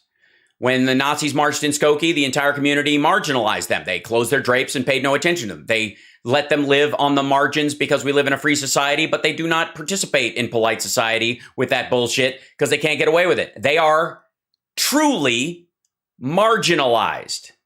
If anybody comes out in our government and straight up goes, I'm a neo-Nazi and proud of it, they're not getting elected to office. They're going to be marginalized, even by the Republican Party. Sorry. I know that's news to some people. Yeah, it's a lot of Dore for one. And that's a lie. They're not marginalized in Ukraine. The Nazis are embedded right in their government. They're not. Yeah, like who? Which guys? Throw some pictures up. I mean, you obviously could throw up these articles. Guard. They have Nazi battalions, the Azov battalion. We've showed. Again, Nazi battalions. The Azov battalion is not 100% Nazi. It's like 8% in there. The dude from the Nazi group was actually complaining that everybody brings up the fact that they're 8%. He's like, we're 100% of the effectiveness, though. Like, fuck off. Of course that's what he's going to say. Over and over. Mainstream news has written article after article about this up until we wanted to overthrow the Ukrainian government, which we did. By the way, overthrow the Ukrainian government. They wrote, it's interesting, Jimmy, that they wrote articles about the amount of Nazis in the Ukrainian government. And then when the Ukrainian people rose up and decided to be a democracy without a Russian puppet running it, Yanukovych specifically, and I don't know why he never name drops Yanukovych. He always acts like the date is magical, but the people running the place don't matter. Yanukovych, once he pounds sand and fucks off to Russia, suddenly the number of Nazis running the place goes down, and the articles reflecting that there are a bunch of Nazis aren't being written because it's not reflective of fucking reality anymore. Especially once they get to the point where a Jew is running the place. The United States overthrew the Ukrainian government, and now they have a Nazi problem. And we didn't. Like, that's just cartoonish bullshit. Like, that's where and the fact that this asshole that's on with him has got a show called Gaslight Anything, and Jimmy keeps saying this is fucking, I mean, I was about to say it's amazing, but it's not actually. It's par for the course. Their government. And that's not made up, but this guy is whitewashing it. This guy. Yes, it is. It's made up. It's made up. If I told you that Hitler still ran Germany, the Germans walk through the streets, in Nazi uniforms, and if anybody questions them, they get rounded up and thrown in jail and all that kind of stuff, because I saw footage of it. It's in black and white, but it still happened. You'd go, well, that's the 40s. Well, you don't. So you're saying it's not true? Suddenly, after 1950, we're not going to talk about the Nazis running Germany anymore. Like, all these people refuse. The mainstream media just will not run articles about how Germany is the party of, is the country of Hitler still. Fucking hell. Russia has for years highlighted the activity of marginal group of Ukrainian ultranationalists as a way of trying to stigmatize all of Ukraine. No, Russia hasn't done that, you liar fishman. You know who's done that? Every Western media outlet has also reported on the Nazi problem in Ukraine, embedded in your government, embedded in your military. Oh, shit. In your government, in your military. By the way, I guess he's speaking directly to Fishman, who is the professor of Jewish history at the Jewish Theological Seminary, which apparently is he's a professor of Jewish history at the Jewish Theological Seminary in Ukraine. Is that what Jimmy thinks? Not just in general, but I guess is the idea that David Fishman works. I mean, they don't cite where he is. So let me tell you. So what you're telling me is that Ukraine is just overrun with Nazis, and it requires a fucking ground war leveling cities to get them out. And your proof that that is true, Jimmy, is that this Jewish man who is a professor of Jewish history at a Jewish theological seminary in Ukraine is defending them on behalf of the ADL. This is fucking psychotic. How? And by the way, where in any of this is Medicare for all? Where's the progressive in this? Where is it? I mean, how is this not straight up Alex Jones right now? How is this not fucking far right? Other than this sounds like somebody who's in a neo-Nazi group who's going, I'm not in a neo-Nazi group. I call them clowns, like Nick Fuentes or some of these assholes do. Individuals, but entire battalions. Go ahead, Howie.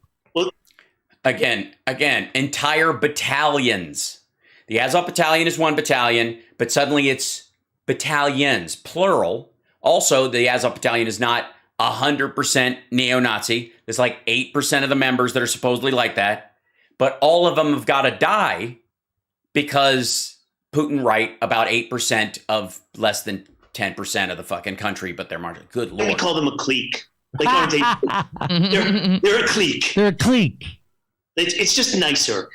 Yes, some members of these ultra-nationalist groups have used Nazi insignia, made Hitler salutes, and use anti-Semitic rhetoric, but they are politically insignificant and in no way representative of Ukraine. That's all fact. That's not true. None of that is true. Go ahead. Yes, it is. Like, I don't even know why he's like it just rando is like asserting this. Well, what's bullshit. a little swastika here and there on your Twitter? Well, no, like having one, wearing one makes you an awful fucking person. But it is distinctly different in terms of whether or not I get to bomb your country, whether or not you wear them at all, or you just have people in the streets, like you have a lunatic on the corner that wears them, or you're talking about somebody who's the regional governor, or somebody who's actually running the fucking country, or who's insisting that everybody wear them so that they can attack another fucking country because they're going to wipe other people out. That's the fear with Nazis. Am I Am I wrong about that? Is that, yeah. Judgy. The political parties which the ultra-nationalists support received just over 2% of the vote in the 2019 elections. Ukraine. Look at this fucker. What? Look at his face. This is the part where the details in this run up against what he thinks he knows. Look at his face. As Jimmy's reading this. You know what that means? He's not expecting this. Meaning that Jimmy and he are both citing an article they haven't bothered to fucking even peruse. Now, somebody did, probably Jimmy's wife, because she cut it down. They snipped parts of it because it doesn't look like this in their framing. They're not doing the whole, like, they're not including in it like I am when I show you this whole fucking picture. Give me 1 second. When I let's see, I gotta bring this down and then bink, bink. There you go. So when I show you this whole fucking site, right, the information liberation site, I'm not grabbing just selective quotes of this fucking thing. And I'm letting you see what the corresponding articles on the side are. Biden signs anti-lynching bill, ignores lynching of New Orleans grandma Linda Fricky just last week. The idea is that this is a lynching bill just for black people. Who gives a shit about white people?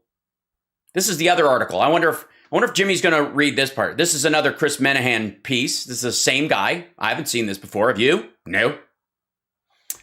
Joe Biden on Tuesday signed an anti-lynching federal hate crime bill into law and gave a speech suggesting white people lynching black people is a persistent problem. Oh, did he do that? All while ignoring the lynching of a 73-year-old grandmother, Linda Fricky, who took place 1 week ago in New Orleans. Fricky was caught on film being carjacked, maced, beat, and dragged to her death, allegedly by 4 black teens in a vicious lynching that shocked the nation. Okay, it's not a fucking lynching. They drove away. She was stuck in the car. It tore her arm off. It's a fucking horrible crime. But that's not a lynching.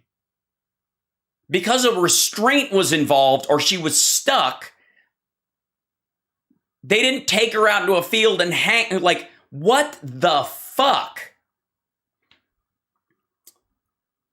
And by the way, it would if they did, for the record, if these kids took her out and hung her from a tree because of her race, that would be covered under this bill. Racially motivated hangings are bad. Surreptitious extrajudicial hangings are bad. I'm against them, for the record, just in case anybody has to, you have to go on with this. And when they have to do with race, they would be covered under this bill, including if it was this woman and that was the case. That's not what happened here at all. They just drove away with her stuck to the car, which is fucking horrifying. Okay. If the goal of this anti-lynching bill was to actually stop lynching, the champions of the bill in Congress would have blown the story up and rushed to give TV interviews to highlight the need for Biden to sign the bill immediately. Instead, they all stayed silent. Joe Biden, Kamala Harris, and a multitude of Congress members rushed to highlight the lynching of Jussie Smollett and Kamala, and even cited as attempted in modern-day lynching, a reason to pass the anti-lynching bill, but they couldn't spare a word for Linda Fricky. Okay, she wasn't at all. They didn't pick her because she's an old white lady to steal her car. They were stealing cars. Like, this is fucked up. This is, I mean, and again, they cite people like when the news about Jussie Smollett came out, and these folks, specifically Harris and Biden, came out and went, that's terrible. It turned out to be fake. If it wasn't fake, there's nothing wrong with their empathy. They had no way of knowing it was fake at the time. Some of us thought it was a little hinky and kind of staggered our stride, let's say. But I wasn't running for office at the time, and it wasn't a huge news story in that regard, so whatever. They cite Breitbart. Out of 4,000 or so people lynched in 1882, here you go. Out of 4,000 or so people who were lynched in America from 1882 to 1968, 1,297 were white, according to Tuskegee Institute archives. Now, here's the difference. Lynching over time has been has shifted as far as a word in history away from a conversation about extrajudicial hangings to a racially motivated hanging. That lynching was about like specifically racially motivated extrajudicial hangings, as opposed to your run of the mill fucking catch that guy, like a posse hanging someone, right?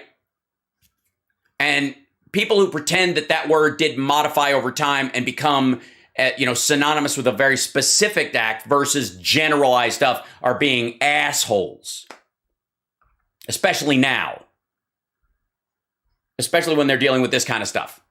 But also, this is what Jimmy is citing. This is the page. This is the paper that Jimmy is citing. Same writer, same everything. Okay. And this dude is fucking what? Now, I'm not shocked that this dude isn't a regular reader of Chris Menahan's pieces at Information Liberation. Flawed democracy, but unquestionably a democracy and in no way a Nazi regime. Okay, they're not really a democracy because we overthrew their democratically elected government. No, we didn't. The coup Maidan happened in 2014. They've had 2 fucking elections since. We did not install Volodymyr Zelensky. Fuck you. Like, I don't even know why he's... And again, why don't you just say Yanukovych? Why don't you just just say Yanukovych was fucking railroaded? And now their president has shut down all the opposition media and banned the opposition. Yes, the opposition media. You mean the RT media? You mean the Russian propaganda sites that are owned and operated by the Russian government? P.S. They're in the middle of a war. I got news. There's a communications lockdown whenever your country is attacked. Parties. So the call it a democracy at this point is a big stretch. Ukraine. Yes, it's really strange that the Jewish president had to lock up some members of opposition parties that would oppose a Jewish president. Not all of them, obviously. He didn't run unopposed, I don't think. I mean, honestly, this is just... Neo-Nazi. Jimmy needs some new guests. This is Jimmy's new guest. Are the good type of neo-Nazis because they're funded and armed by Israeli billionaires.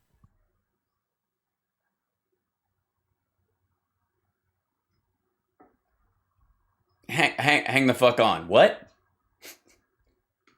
Let's jump back to the paper. Try to duck a day. Here we go.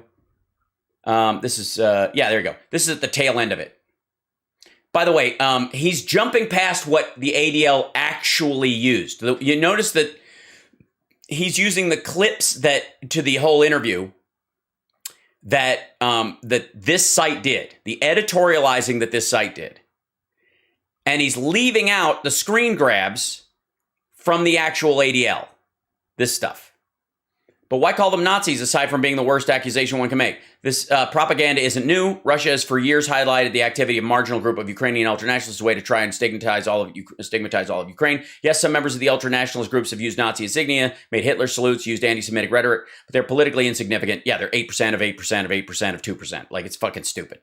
Ukraine's neo-Nazis are the good type of neo-Nazis because they're funded and armed by Israeli billionaires. Okay, so there's a link here. Open link in new tab. Let's see it.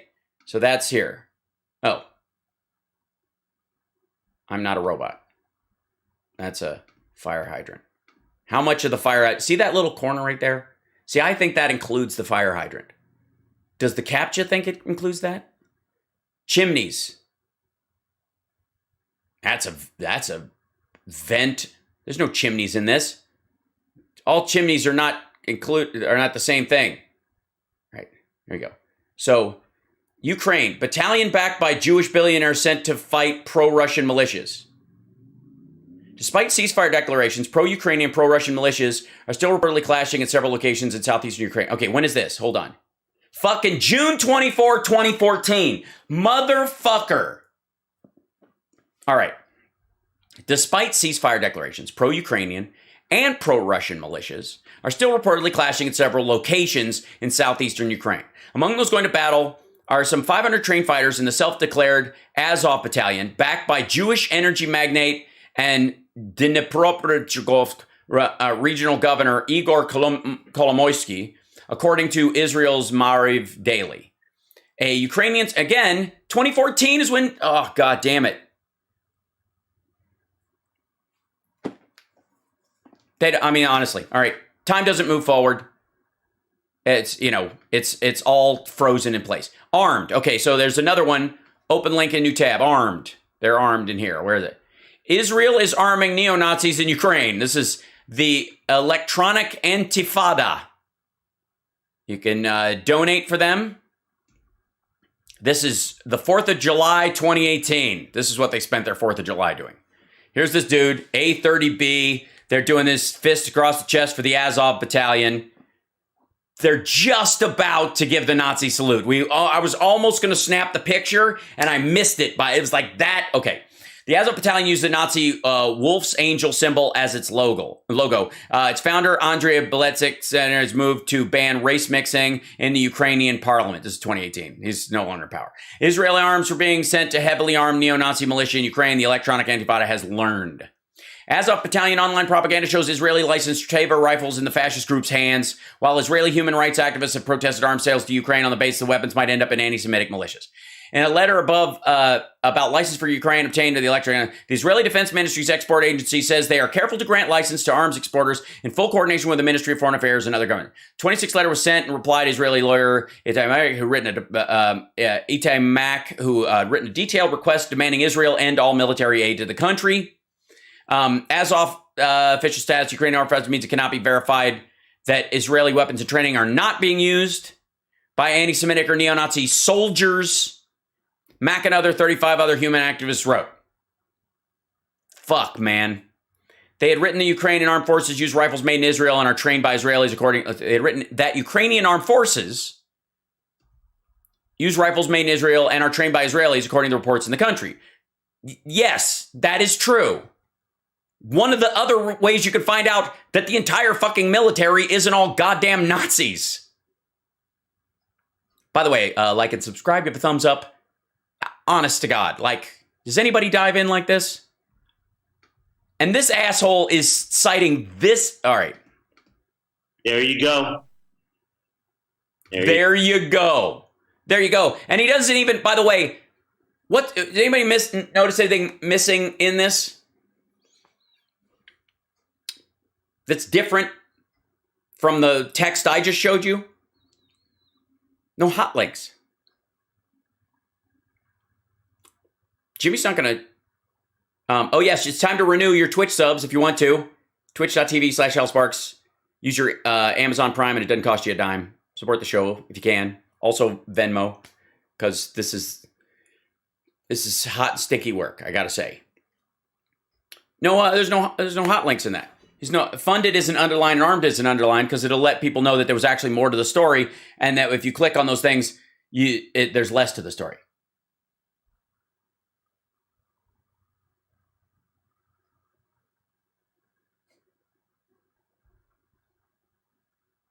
Yeah. All right. Here we go. There you go. Profile. Who are Ukrainians' far-right Azov regiment? Oh, yeah. Let's see. That's Al Jazeera.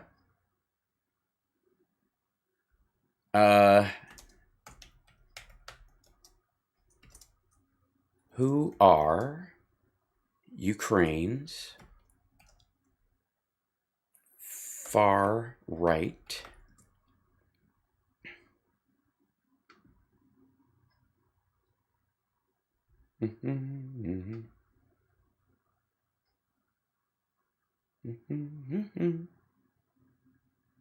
Oh yeah, same picture. He's shown this one before. This is the article from Al Jazeera. By the way, little rough on the breaking. Zelensky says, they don't. U.S. to add more entities in Russia, Belarus to sanctions list. Ukraine says no longer any outsiders at Chernobyl. They've reclaimed Chernobyl. Zelensky says Ukraine bracing for powerful strikes in the Donbass region. Okay. fucking, are these Israeli wooden guns? Are these, is that anti-Semitic lumber that's being used? Now, this dude has I can't tell. Is that a New York Mets hat on it? You know, he's wearing. Look at this guy in the corner aiming his wooden gun. Do you think here's a nice neo-Nazi lady? Look at this neo-Nazi grandma. Look at this guy with the Russian hat on. They just can't. They're like, wait a minute. When do we get real anti-Jewish wooden guns? As the Russian invasion of Ukraine on the 6th day, the Russian President Vladimir Putin referenced the special military operation to demilitarize and denazify Ukraine. On Monday, Ukraine's National Guard tweeted a video showing Azov fighters coating their bullets in pig fat to be used against Muslim Chechens. All allies are deployed in the country. Azov, Ukraine's National Guard tweeted a video. Okay. Azov has been involved in training civilians through military exercises in the run-up to Russia's invasion. So what is the Azov Regiment? It's a far-right, all-volunteer infantry military unit whose members, estimated at 900, are ultranationalists and accused of harboring neo-Nazi and white supremacist ideology. The unit was initially formed as a volunteer group in May 2014 out of the ultranationalist Patriot of Ukraine gang and the neo-Nazi Social National Assembly group. Both groups engaged in xenophobic and neo-Nazi ideals and physically assaulted migrants, the Roma community, and people opposing the views. 2014. As a battalion, the group fought on the front lines against pro-Russian separatists in Donetsk, the eastern region of Ukraine. Just before launching the invasion, Putin recognized the independence of two rebel-held regions from Donbass. A few months after recapturing the strategic port of Mariupol from the Russian-backed separatists, the unit was officially integrated into the National Guard of Ukraine on November 12, 2014, and exacted high praise from then-President Petro Poroshenko. Petro Poroshenko was the transition president from the Yanukovych times to the Zelensky times. These are our best warriors, he said at an award ceremony in 2014, our best volunteers. Who founded Azov? Okay, the Beletsky guy. 2010, Beletsky said Ukraine's national purpose is to lead the white race out of the world. Okay, like this is, again, time moves forward. Before becoming part of Ukraine's, who funded them? Received backing from Ukraine's interior minister in 2014 as the government was recognized its own military was too weak to fight off the pro-Russian separatists and relied on paramilitary volunteer forces. These forces were privately funded by oligarchs, the most known being Igor Kolomoisky, an energy magnate, billionaire, and then governor of the Dnipropetrovsk region. That's the Jewish dude that they were talking about, who's Israeli-led or whatever. Because they're fighting, he's funding the entire area. Like every volunteer who wants to fight against the Russians, he's funding them. In addition to Azov, Kolomoisky funded other volunteer battalions such as the Dnipro 1, Dnipro 2, Adar, and Donbass units. He fucking poured money into the area to fight the Russians. He didn't give a fuck who was shooting Russians as long as they were shooting Russians because they were at war. Like, come the fuck on. He didn't single out the Azovs and go, as a Jew, I mean, I could give money to these four other groups, but I hear that this other group was started by neo-Nazis, and I think I've okay. Let's see. In 2015, Andriy Dyanchenko, the spokesperson for the regiment at the time, said that 10 to 20% of Azov's recruits were Nazis. The unit has denied it adheres to Nazi ideology as a whole, but Nazi symbols such as the swastika and SS regalia are rife on uniforms and bodies of Azov members. For example, the uniform carries the neo-Nazi Wolf's Angel symbol, which resembles a black swastika on a yellow background. That's like saying Tibetan temples have fucking swastikas on them. The group said it is merely an amalgam of the letters N and I, which represent national idea. Individual members have professed to being neo-Nazis, hardcore far-right ultranationalists, whatever. Pogroms against the Roma community. Ukraine is the world's only nation to have a neo-Nazi formation in its armed forces. A correspondent for the U.S. magazine The Nation wrote in 2019. And a Jewish president. Human rights violations, war crimes 2016 report. Right. What's been the international response? 2015, Canada and the United States announced their own forces will not support or train the Azov Regiment, citing its neo-Nazi connections following the year, 2015. However, the following year, the U.S. lifted the ban under pressure from the Pentagon in October 2019. It's because they were fucking 10%. They're like, we got to train these guys. We're training everybody. All right. Anyways, this is the site. This is what he's citing. The far-right neo-Nazi group has expanded to become part of Ukraine's armed forces. They didn't expand. They were folded into the armed forces by an act of the parliament. They made everybody official all at once. Militia and a political party.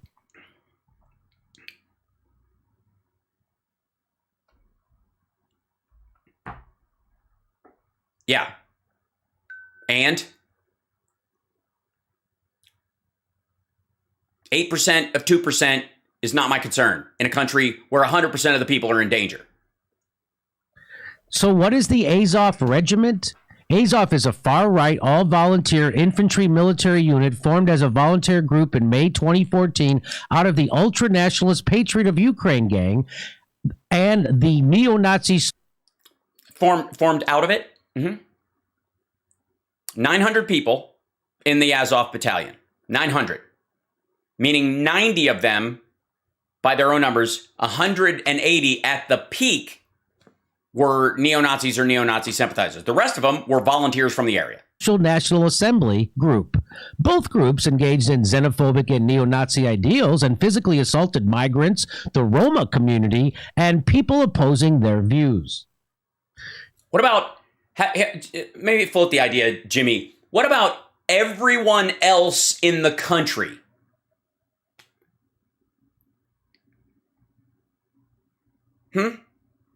There's 44 million people in Ukraine, 900 people in the Azov battalion, of which 180 at the peak were neo-Nazi sympathizers. Here it is, winning hearts and the PR war, but Ukraine has a Nazi problem that NATO and the United States do not talk about. That's from February 20. That's from February 2020, or 2022. From OP India? 22. That's from February. Yeah, that's from an Indian paper. Let's see.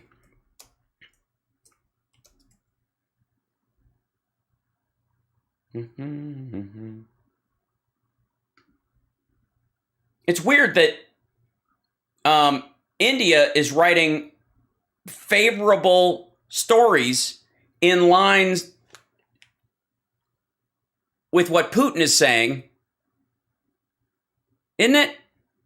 Now, do you think, ladies and gentlemen, that if America and another country were supporting each other because of oil being traded, that Jimmy would just go, I mean, they're just speaking honestly about their relationship. And all right, fucking hell. 2022.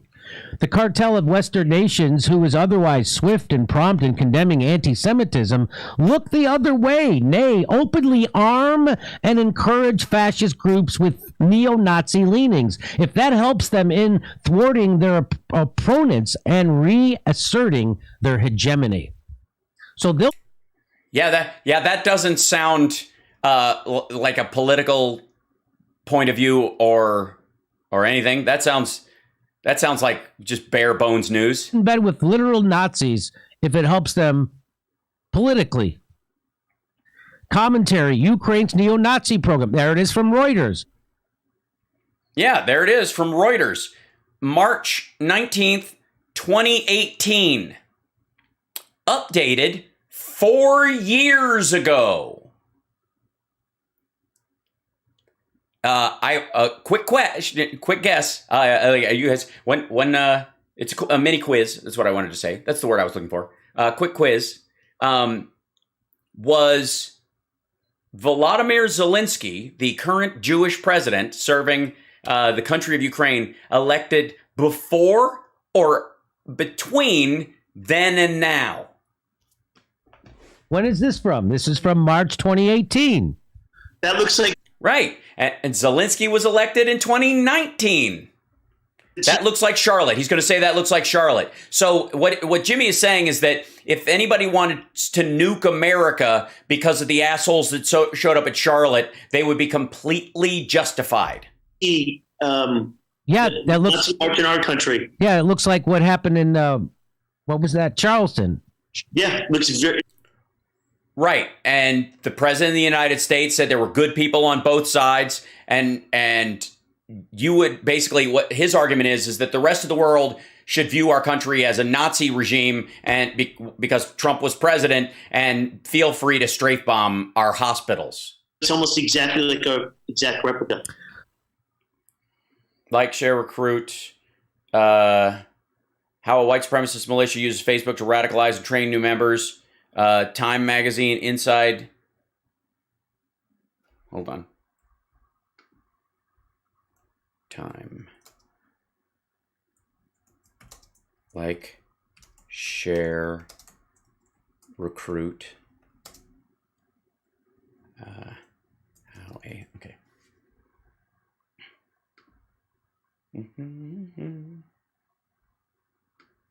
Like, share, this is from 2021. World extremism.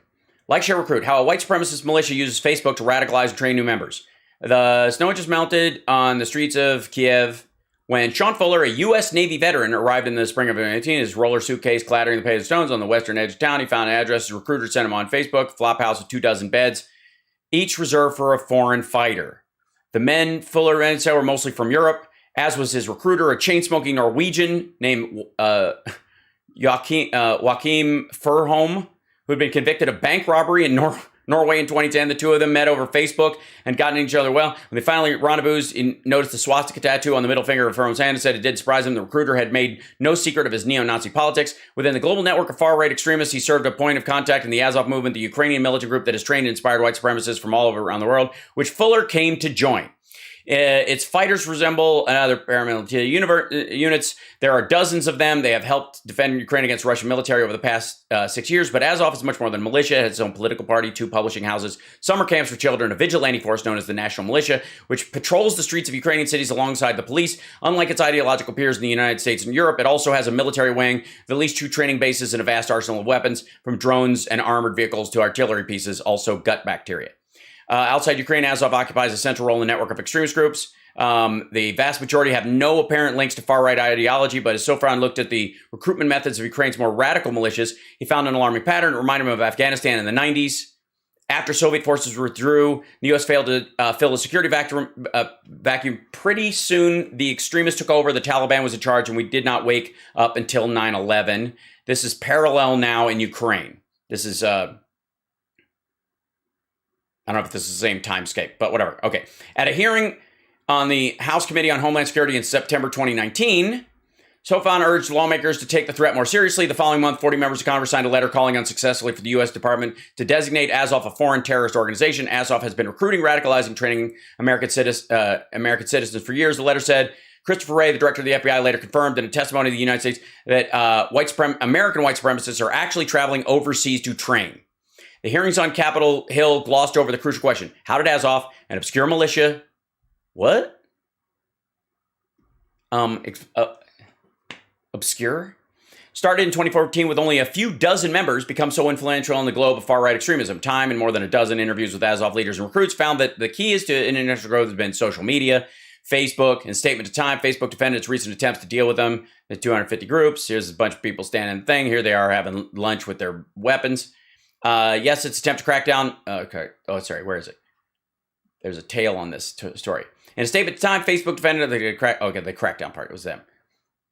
Have been far from fully effective. The online game of catch and delete, which Facebook says it's central to. Okay, that's them trying to reach it. The worst such attack in the massacre of 51. Okay, Christchurch in New Zealand. An arm of the Azov Battalion helped distribute the terrorist raving manifesto in print and online, seeking to glorify his crime. An arm of the Azov movement, right? Yeah, we're getting tacitly like again.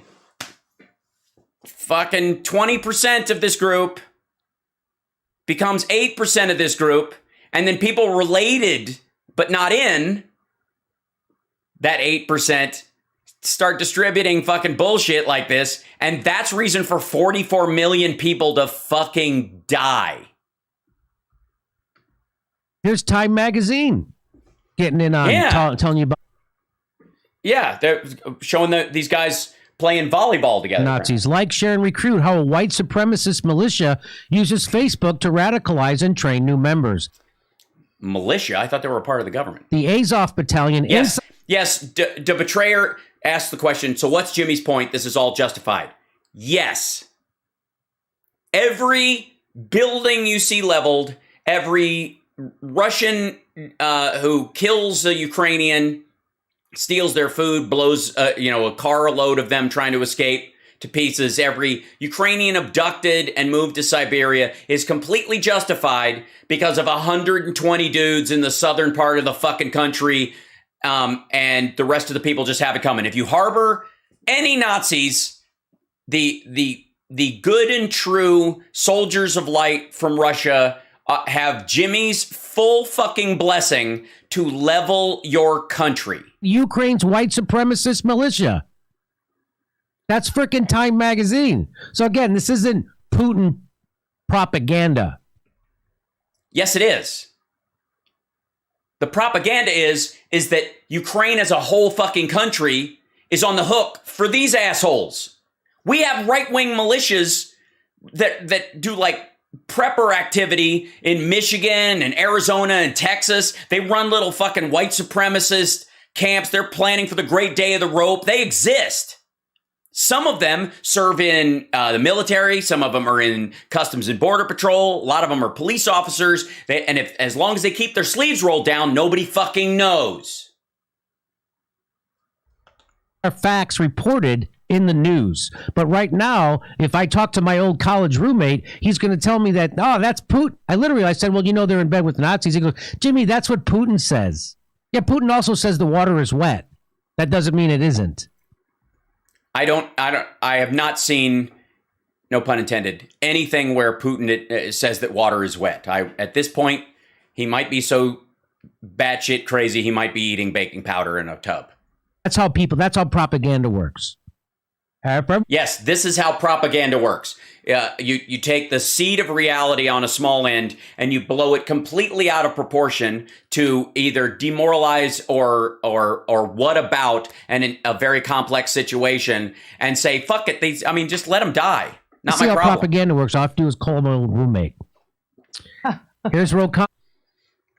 And by the way, your old roommate fucking hates you. And by the way, okay, this is, I guess... Rokana, this is, 5/5/2018. Ever since the Orange Revolution began under President Bush, the U.S. has been complicit in the rehabilitation and spread of neo-Nazis in Ukraine. This is a congressman who is now arming those same Nazis. No, he's arming Ukraine. We're not sent, and this same bullshit is about a small battalion. This is fucked up. This is important just because he tweeted this out. The amazing whataboutism in this situation versus like in a time when they are currently not at war or not being invaded. We're arguing about whether or not arms are falling into far right European groups' hands, which is a reasonable concern to have. And then basically going, if there's a possibility for that, we just got to let these fuckers die. Before, in 2018, before we knew that the United States wanted to overthrow Putin and do a... I'm sorry. We want to overthrow Putin? Is that what we've been gearing up for? Oh, that's right. That's how we sprayed him in the face with that magic mist we made with MK Ultra that made him fucking attack the country. War in Ukraine. That's before. So before he was able to tell the truth about it, Rokana no longer tells the truth about Ukraine. He's right, because the truth is frozen in time. Yeah, hold on one second. I got it.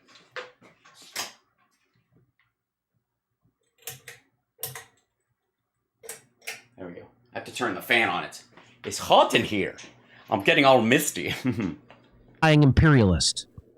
Enough is enough. Our government must stand up to the Azov Battalion and other fascist groups. So that was him giving you a head fake and letting you think he was a decent person. Holy shit. Who was also a progressive politically who wanted to fight against Nazis. He doesn't. He wants political power for himself, and he'll use whatever track that'll get it for him. And right now, before it was standing up to Nazis, now it's arming Nazis. So whichever way the wind blows, that's the way Rokana is going to go. By the way, this is his opinion of progressives in the House. Fuck the squad, fuck Bernie Sanders, fuck Ro Khanna, like that's Jimmy, like full on now. So much so, he has so much bile and hatred for them that Putin is the good guy in this. Holy hell. Because he's a politician. That's what they do. They're all like that. They don't have morals or character or ethics. The neo-Nazi problem in Ukraine is just Russian propaganda. There they are. Right. Are those Russian soldiers who brought that in? Jimmy, are those do you know the unit number and those folks? Are they legit Azov battalion? Or are those two Russian soldiers posting pictures? Do you know? Do you care? Would you ask?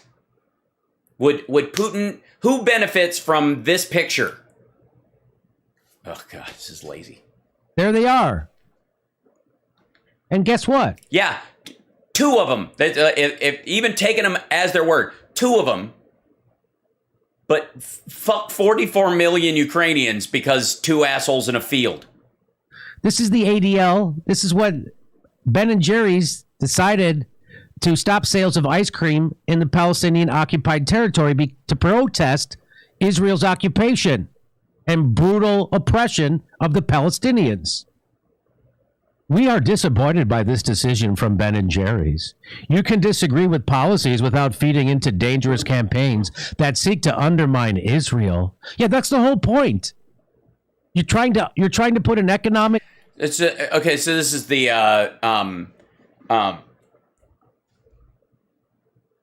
like the BDL, or like basically this is divestment campaign.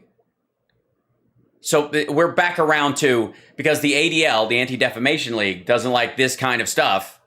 That means they're pro-neo-Nazi, and this is the backup for the other shit you saw. This is the propaganda loop. Bring it back around. Yeah, this is Jill Stein shit.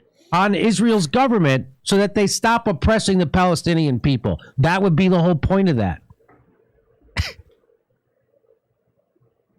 So the Jewish president of Ukraine should die by being killed by hit squads sent by Vladimir Putin because there are neo-Nazis in a battalion in southern Ukraine that are being funded by Israeli Jews and supported by the ADL.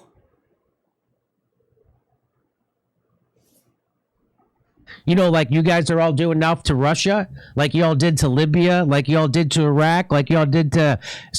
Yeah, like y'all did? The fuck do you mean y'all?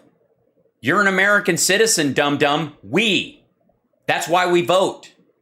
Syria, Afghanistan, Yemen, any place you don't like the people. I didn't realize I don't like the people of Yemen or Somalia. I don't? I love this tweet. It says, ADL, well, they're not Nazis.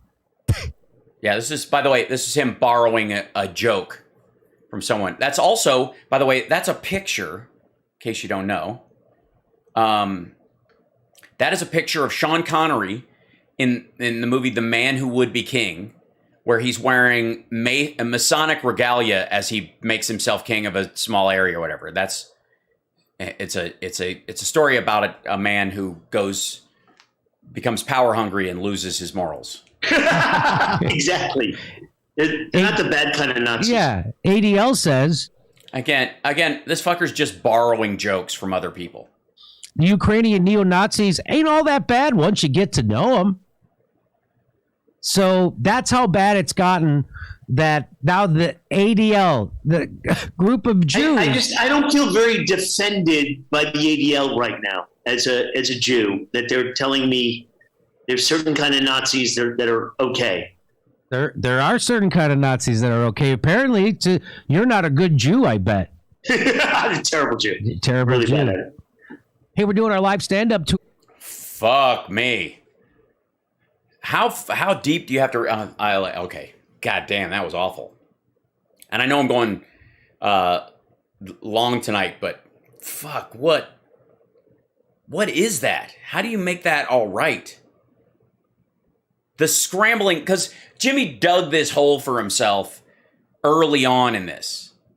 And there's just no way out. He's like, it's basically like QAnon bullshit at this point. There's too much ego invested to go, I overstepped. I didn't think Russia was really going to attack.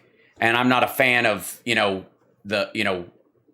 American imperialism. And I believed what Aaron Mate was selling me about the 2014 Euromaidan, that it was just a puppet situation from the United States. And in my head, in my moral base, the choice between being a Russian puppet state and an American puppet state are equal, which is fucking lunacy, proven by the fact that Jimmy doesn't live in Russia. He lives here. And if he did any of the shit he's talking about in Russia, he would simply be in jail right now. I mean, that's one of the great things about America. I'm glad Jimmy's show is on, because it reinforces the very fact that this is a superior country. That if you're going to be a puppet to a country, it should be one of the countries that allows the citizenry to talk random shit about their government all the time. I mean, insofar as I'm thinking, like, Jimmy is the biggest American flag waver there is. Because he's not like, you know what, Snowden has a point. He didn't go over there and set up fucking shop. And if he did, we wouldn't be seeing any of his shit.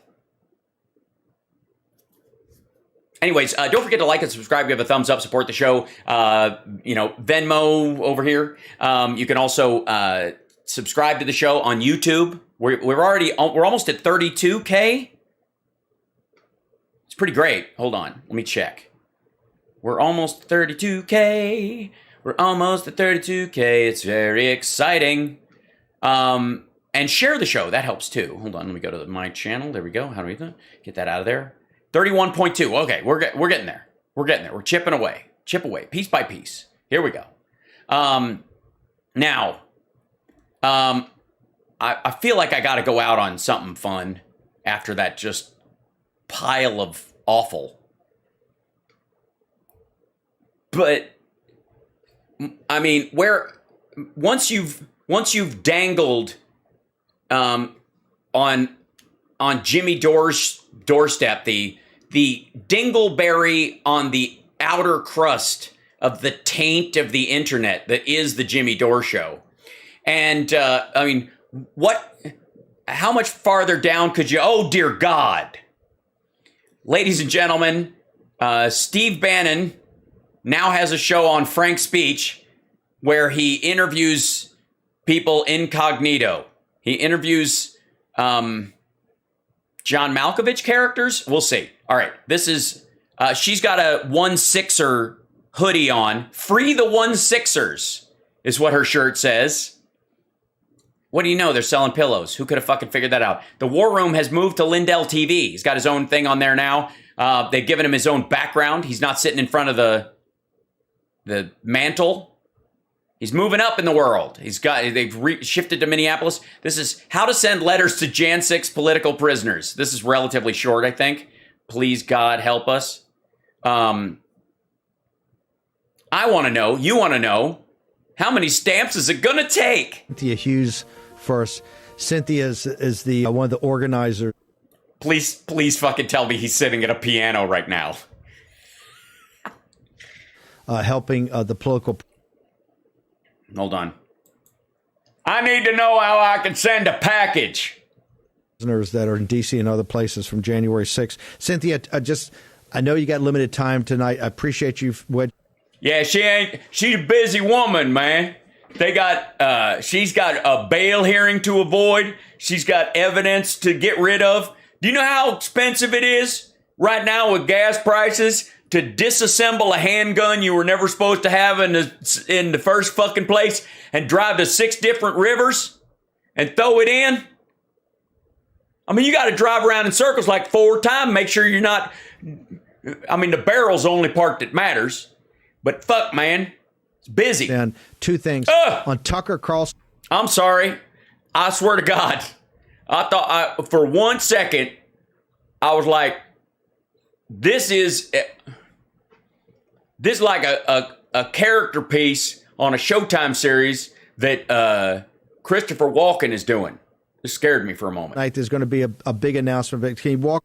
She's a witch. You can tell from her long black hair, and that's why the background's all blurry. She's casting a spell on me.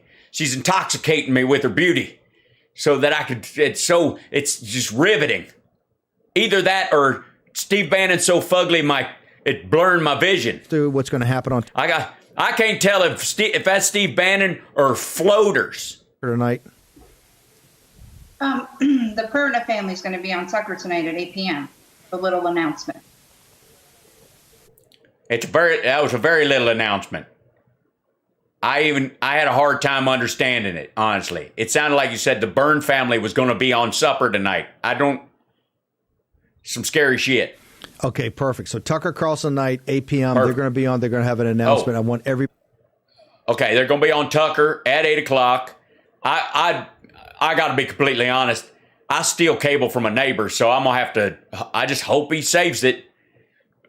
I had to sneak into his fucking house one night and reprogram his DVR. He keeps undoing it. To watch that, we'll get Cynthia back on. We'll talk about that tomorrow. Cynthia, the other reason I want to have you. Yeah, it's good. Yeah, good. She'll be back on tomorrow. We don't have to watch it. We have Holy Week coming up, Easter. Can we get the address or where do people go on your site? I've been kind of swamped by people saying, hey, we want to send notes to the prisoners. We want to send cards to the... Well, I want to send notes and cards. Fuck that. I want to send them one of them hollow chocolate bunnies.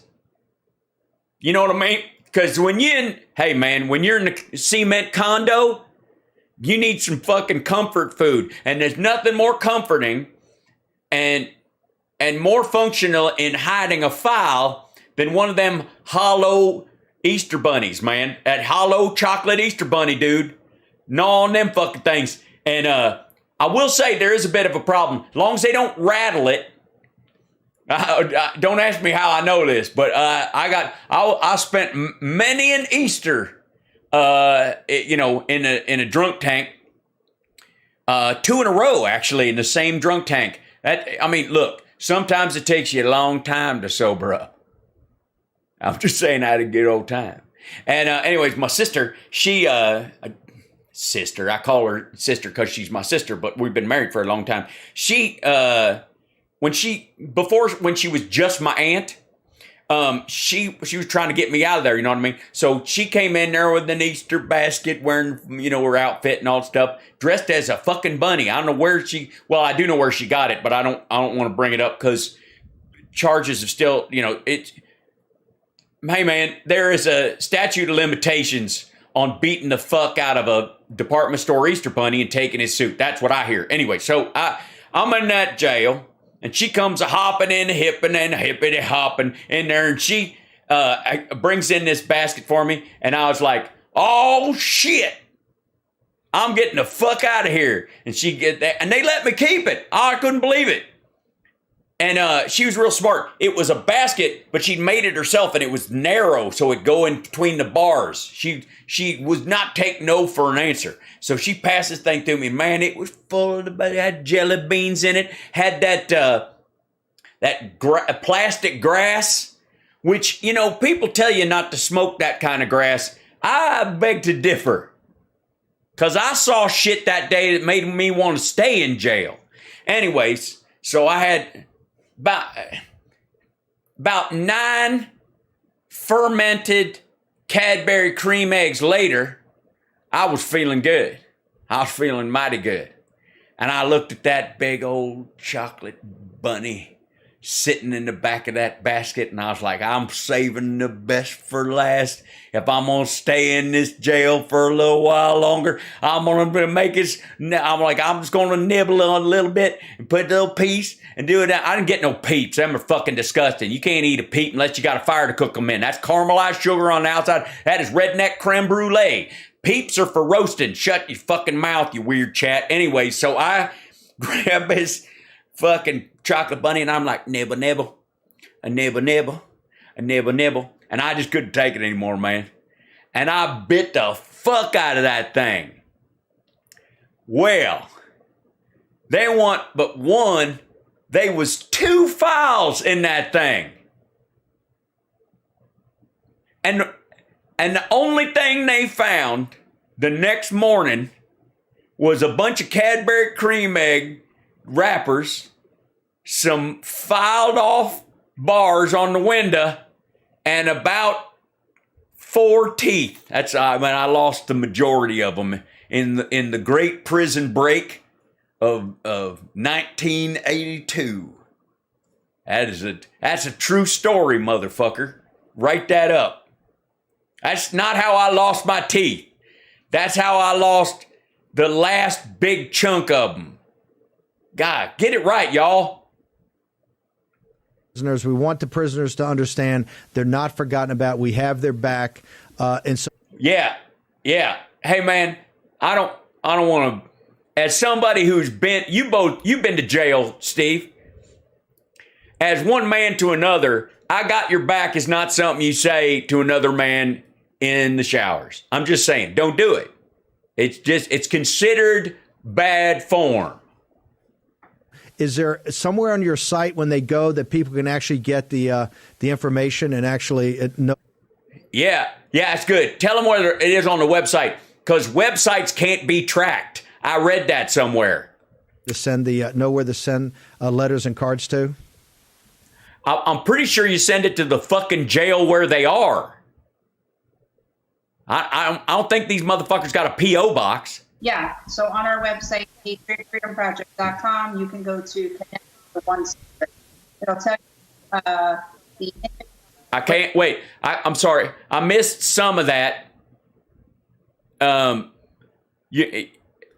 you actually in the jail? Are you disguised? Did you sneak out of the jail wearing the scalp of one of the guards there, like Hannibal Lecter?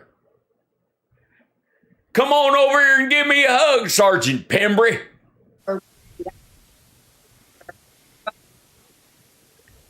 Also, oh, okay. Yeah, that's what I thought you said.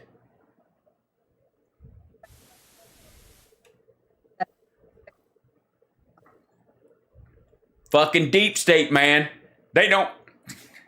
See, this is what happens. It's what happens when the government is run by Democrats, these demon rats, these devil-worshipping, blood-sucking, adrenochrome-drinking. It ain't half bad. I mean, I'm just saying don't guzzle. Sip it, because it's fucking weird. I bought it on the internet. I didn't get it fresh. I mean, it ain't even that expensive. I thought, like, it's a little powder. You just mix it in with it. It's like a mixer. You know what I mean? Like Mountain Dew or urine. And I know what you're thinking. There's a difference? Yeah, there is. One ain't sweet. Sorry, ma'am, you were saying something? Okay, Cynthia, here it's a little garbled. I hear you coming across okay on the outside. Oh, so you can hear, but we can't. The fuck kind of elite bullshit is this? Cynthia, one more time, just give that a website of where people go to get the addresses. I want to make sure everybody that wants to sends a note. Yes, you make sure I get the website, you get the website. And you know what? I really want to thank people at the War Room for posting this clip in its rawest form. You know what I mean? Because it sends a card during Holy Week to these political... I want to send a card during Holy Week to any of these folks that might be atheists. I'm trying to save their souls before they're sent to Guantanamo to be milked of their adrenochrome. Prisoners, can you give it to one more time? Yeah, give it to them one more time. Project.com. Uh-huh. Hey, I got it. Yeah. Project.com. It was the site, for those of you that didn't hear it, I'm dead serious now. The site was buttholes.com. So. Okay, perfect. Cynthia Hughes, thank you very much. Want to have... Yeah. Okay, perfect. That's the way I looked at it too, man. Way to stick the landing, lady. Do that again. Let me see that. Check this shit. Okay, perfect. Cynthia Hughes, thank you very much. Hold on. I didn't back up far enough. I don't know how to use this computer shit. Okay, tell us again. Here you go. He'll back up. There you go. Ask her again. She'll tell it. Tell us the address. Everybody get your pens out. Get your crayons. Get you a piece of burnt wood with a little bit of charcoal on the end. Get ready to dig in the ground near you, so you can keep track of however you keep notes. Anybody got a tattoo needle and some extra foreskin? Get ready. Here it comes. She going to give you how you get this. How do you do it? Yes. PatriotFreedomProject.com. Yep, that's it. Yes, exactly. Perfect. You got that? I'm not. Hold on 1 second.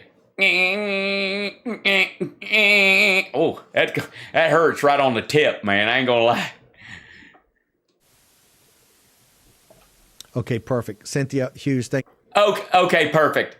Hey, man, you didn't look.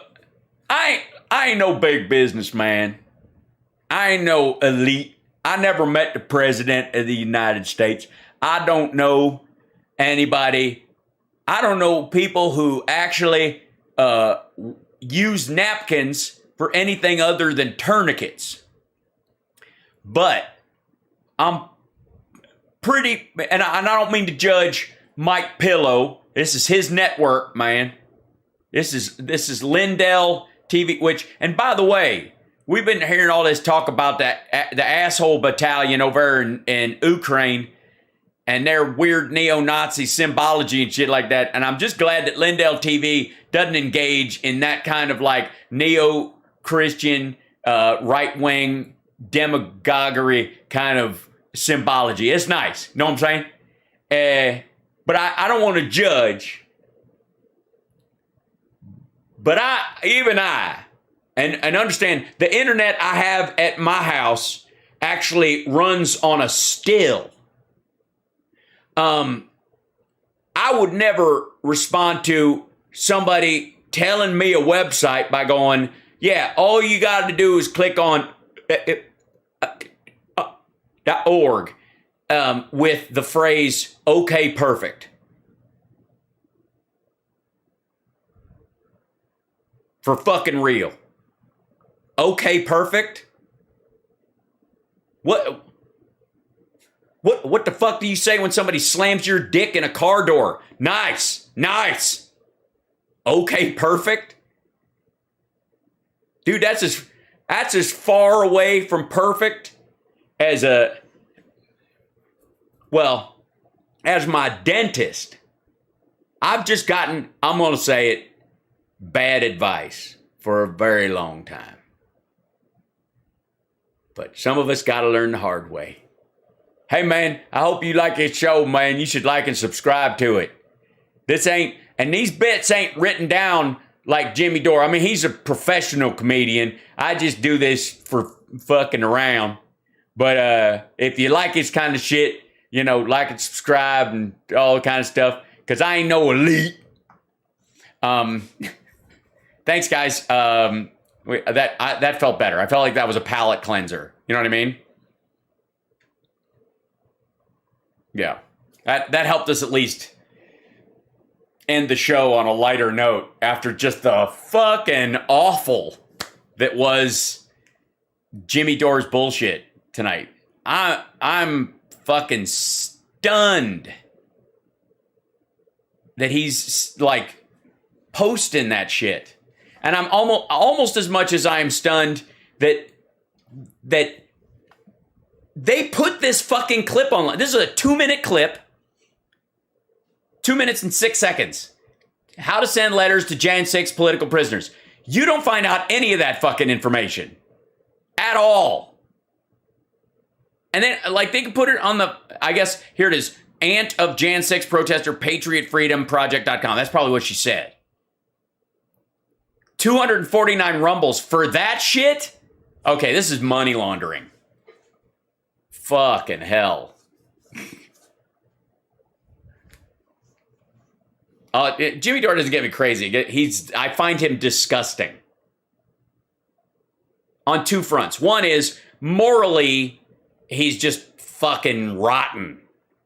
Like, his moral relativism about letting Ukrainians die is because fuck America, I guess, is the arc of all arguments, is gross. and then phoning that shit in and just being lazy and unfunny while he does it is kind of amazing. Dude has like 1 million subscribers. Like, and I obviously used his clip from Rumble, but he's got 84,000 subscribers on Rumble. Because of magic like this, gas companies used Ukraine war for record profits. Biden calls for Jimmy's removal. That's the one we saw. Al Pacino calls Will Smith a fucking psycho. I think that works. Okay. Jewish group endorses Nazis in Ukraine. Full-blown shit lib. Colbert calls for Biden to slap reporters. Gaslight House. That's a hilarious new comedy sweeping LA theater scene. What he's doing it in one place.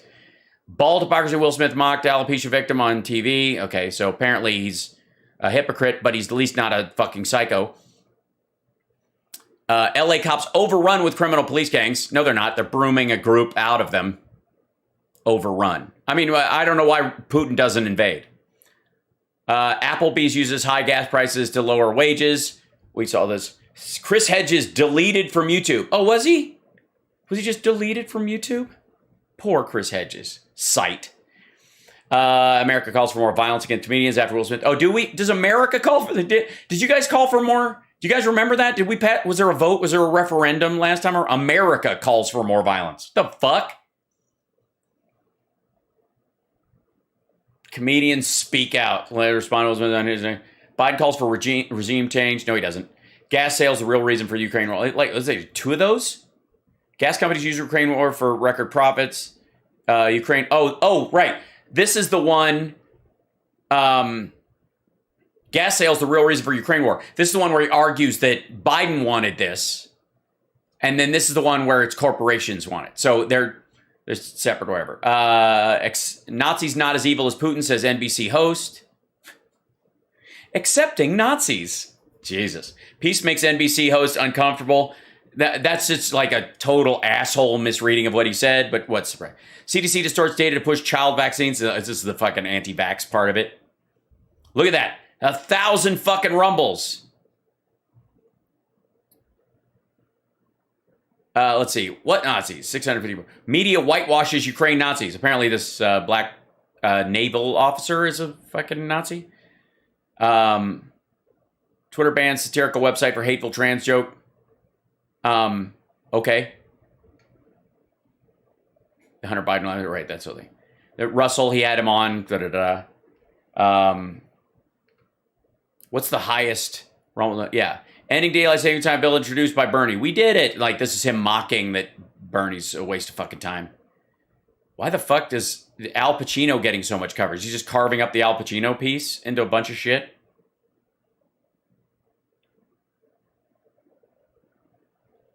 Is the U.S. dollar over? We saw that one. Epic dumb off. This is The View calls for arrest of Tulsi and Tucker over Ukraine. Right. Trump predicted $7 gas. He called it because he's a hero. Right. And this is fun. So they admit it. CNN host admits war is about ratings. Like, I mean, this is like fucking sales. I suppose it works. You can't argue with results in that regard. You know, Russell Brand is about to hit probably 6 million subscribers on YouTube, and Jimmy's got 1 million. Let's see. There you go. Let me see. Jimmy Dore channel. Let's see. Yeah, he's got 1.1 million. 5,000 videos. He's got 1 million subscribers. There you go. This is how you do it. This is, yeah. This is what you do. What you do is you pose left for the right. That's the recipe. That's what and that's that's what Russell Brand does too. I'm just asking questions. He basically, it's the Tucker Carlson, like, I'm fair and balanced. I'm just asking questions. Right? Yeah. So, for the record, I'm not going to do that. I'm just going to rely on you guys to subscribe and enjoy the show as much as you would like. And hopefully one day, after I've been on for however many fucking years that these channels have been on, I'll reach close to that. I'm looking for that 100,000 number. I want that like YouTube button they give you. I mean, I could 3D print one, I suppose, but that would be cheating. Anyways, you guys are awesome. I'm gonna let you go. It's a late night. I appreciate it. I'm always too much, and then I turn on a big Midwestern goodbye. And regardless, I appreciate you guys. Oh, when is this jumping up? I will see you guys tomorrow for the morning show, and then I've got to drive to LA, technically Riverside, California, for the Yamava gig. And we're 2 sets tomorrow night. First one's at 10 o'clock. The other one's at midnight. It's a late night show thing. And then I get to drive into LA, do my, or I probably will drive back here, do my show in the morning. And then Monday, Tuesday, and Wednesday of next week, Summer just finished her show. So I'm going to take her away for a little mini vacation, but I'll still be doing my show from the hotel and annoying her as she tries to nap and enjoy the beach. But we were going to go this weekend into the week, but we'll have more time if we actually go during the week. So, I'll take it on the chin for the show. That's how I do. Right. And tomorrow morning I will have Chip on the show. He's way upstairs, asleep. Summer is completely surrounded by cats right now. At least she was when I last finished, what I was doing. So like and subscribe, support the show in any way you can, especially as we try to grow our Twitch community right there. And I know what you're thinking. When we hit 1,000, he's going to raise the goal. Yeah. You don't think I'm going to sit around while these motherfuckers with 1 million or 5 million subscribers who've been doing this for 10 goddamn years use the algorithm to springboard hateful bullshit when I could just try to make people laugh and not be anxious. How was Summer Show Wednesday night? It was amazing. It was great and fantastic. And I have to be completely honest, totally confess, that at the end of her shows, I always get a little misty on the last number. Not because they're that kind of show, but because A, I'm so proud of her, and also by the end of it, the pressure comes off that I don't have to worry about any of the light cues or the music cues or any of the other stuff happening or some of the dancers or anything happening like that, mistakes that happen during rehearsals that I've been there for happening as people get it together. The girls are amazing. They're fantastic in the show. But you always worry about them. I'm sitting there going, oh, please go well, because it's my girl. Once I get to the last song and I know it's like, okay, there's no real, from this point on, there's no real way to fuck it up, right?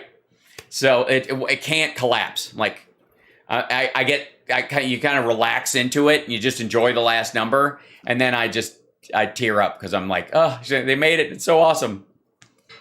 So, anyways, yes, those people have 1 million subscribers.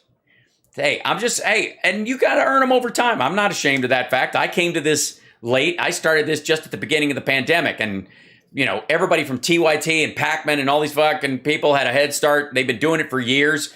It should take time for you to grow an audience. I'm not against that. I'm right here doing it. Yeah, Mark was actually at the show. Thanks, Mark. So anyways, I'm very proud of her, and that's how I feel. So then, with your guys' help, over time, we will grow this into something fun. All right, I keep hanging around. All right, I love you guys. I will see you guys tomorrow morning. And then off to Nerd Halen.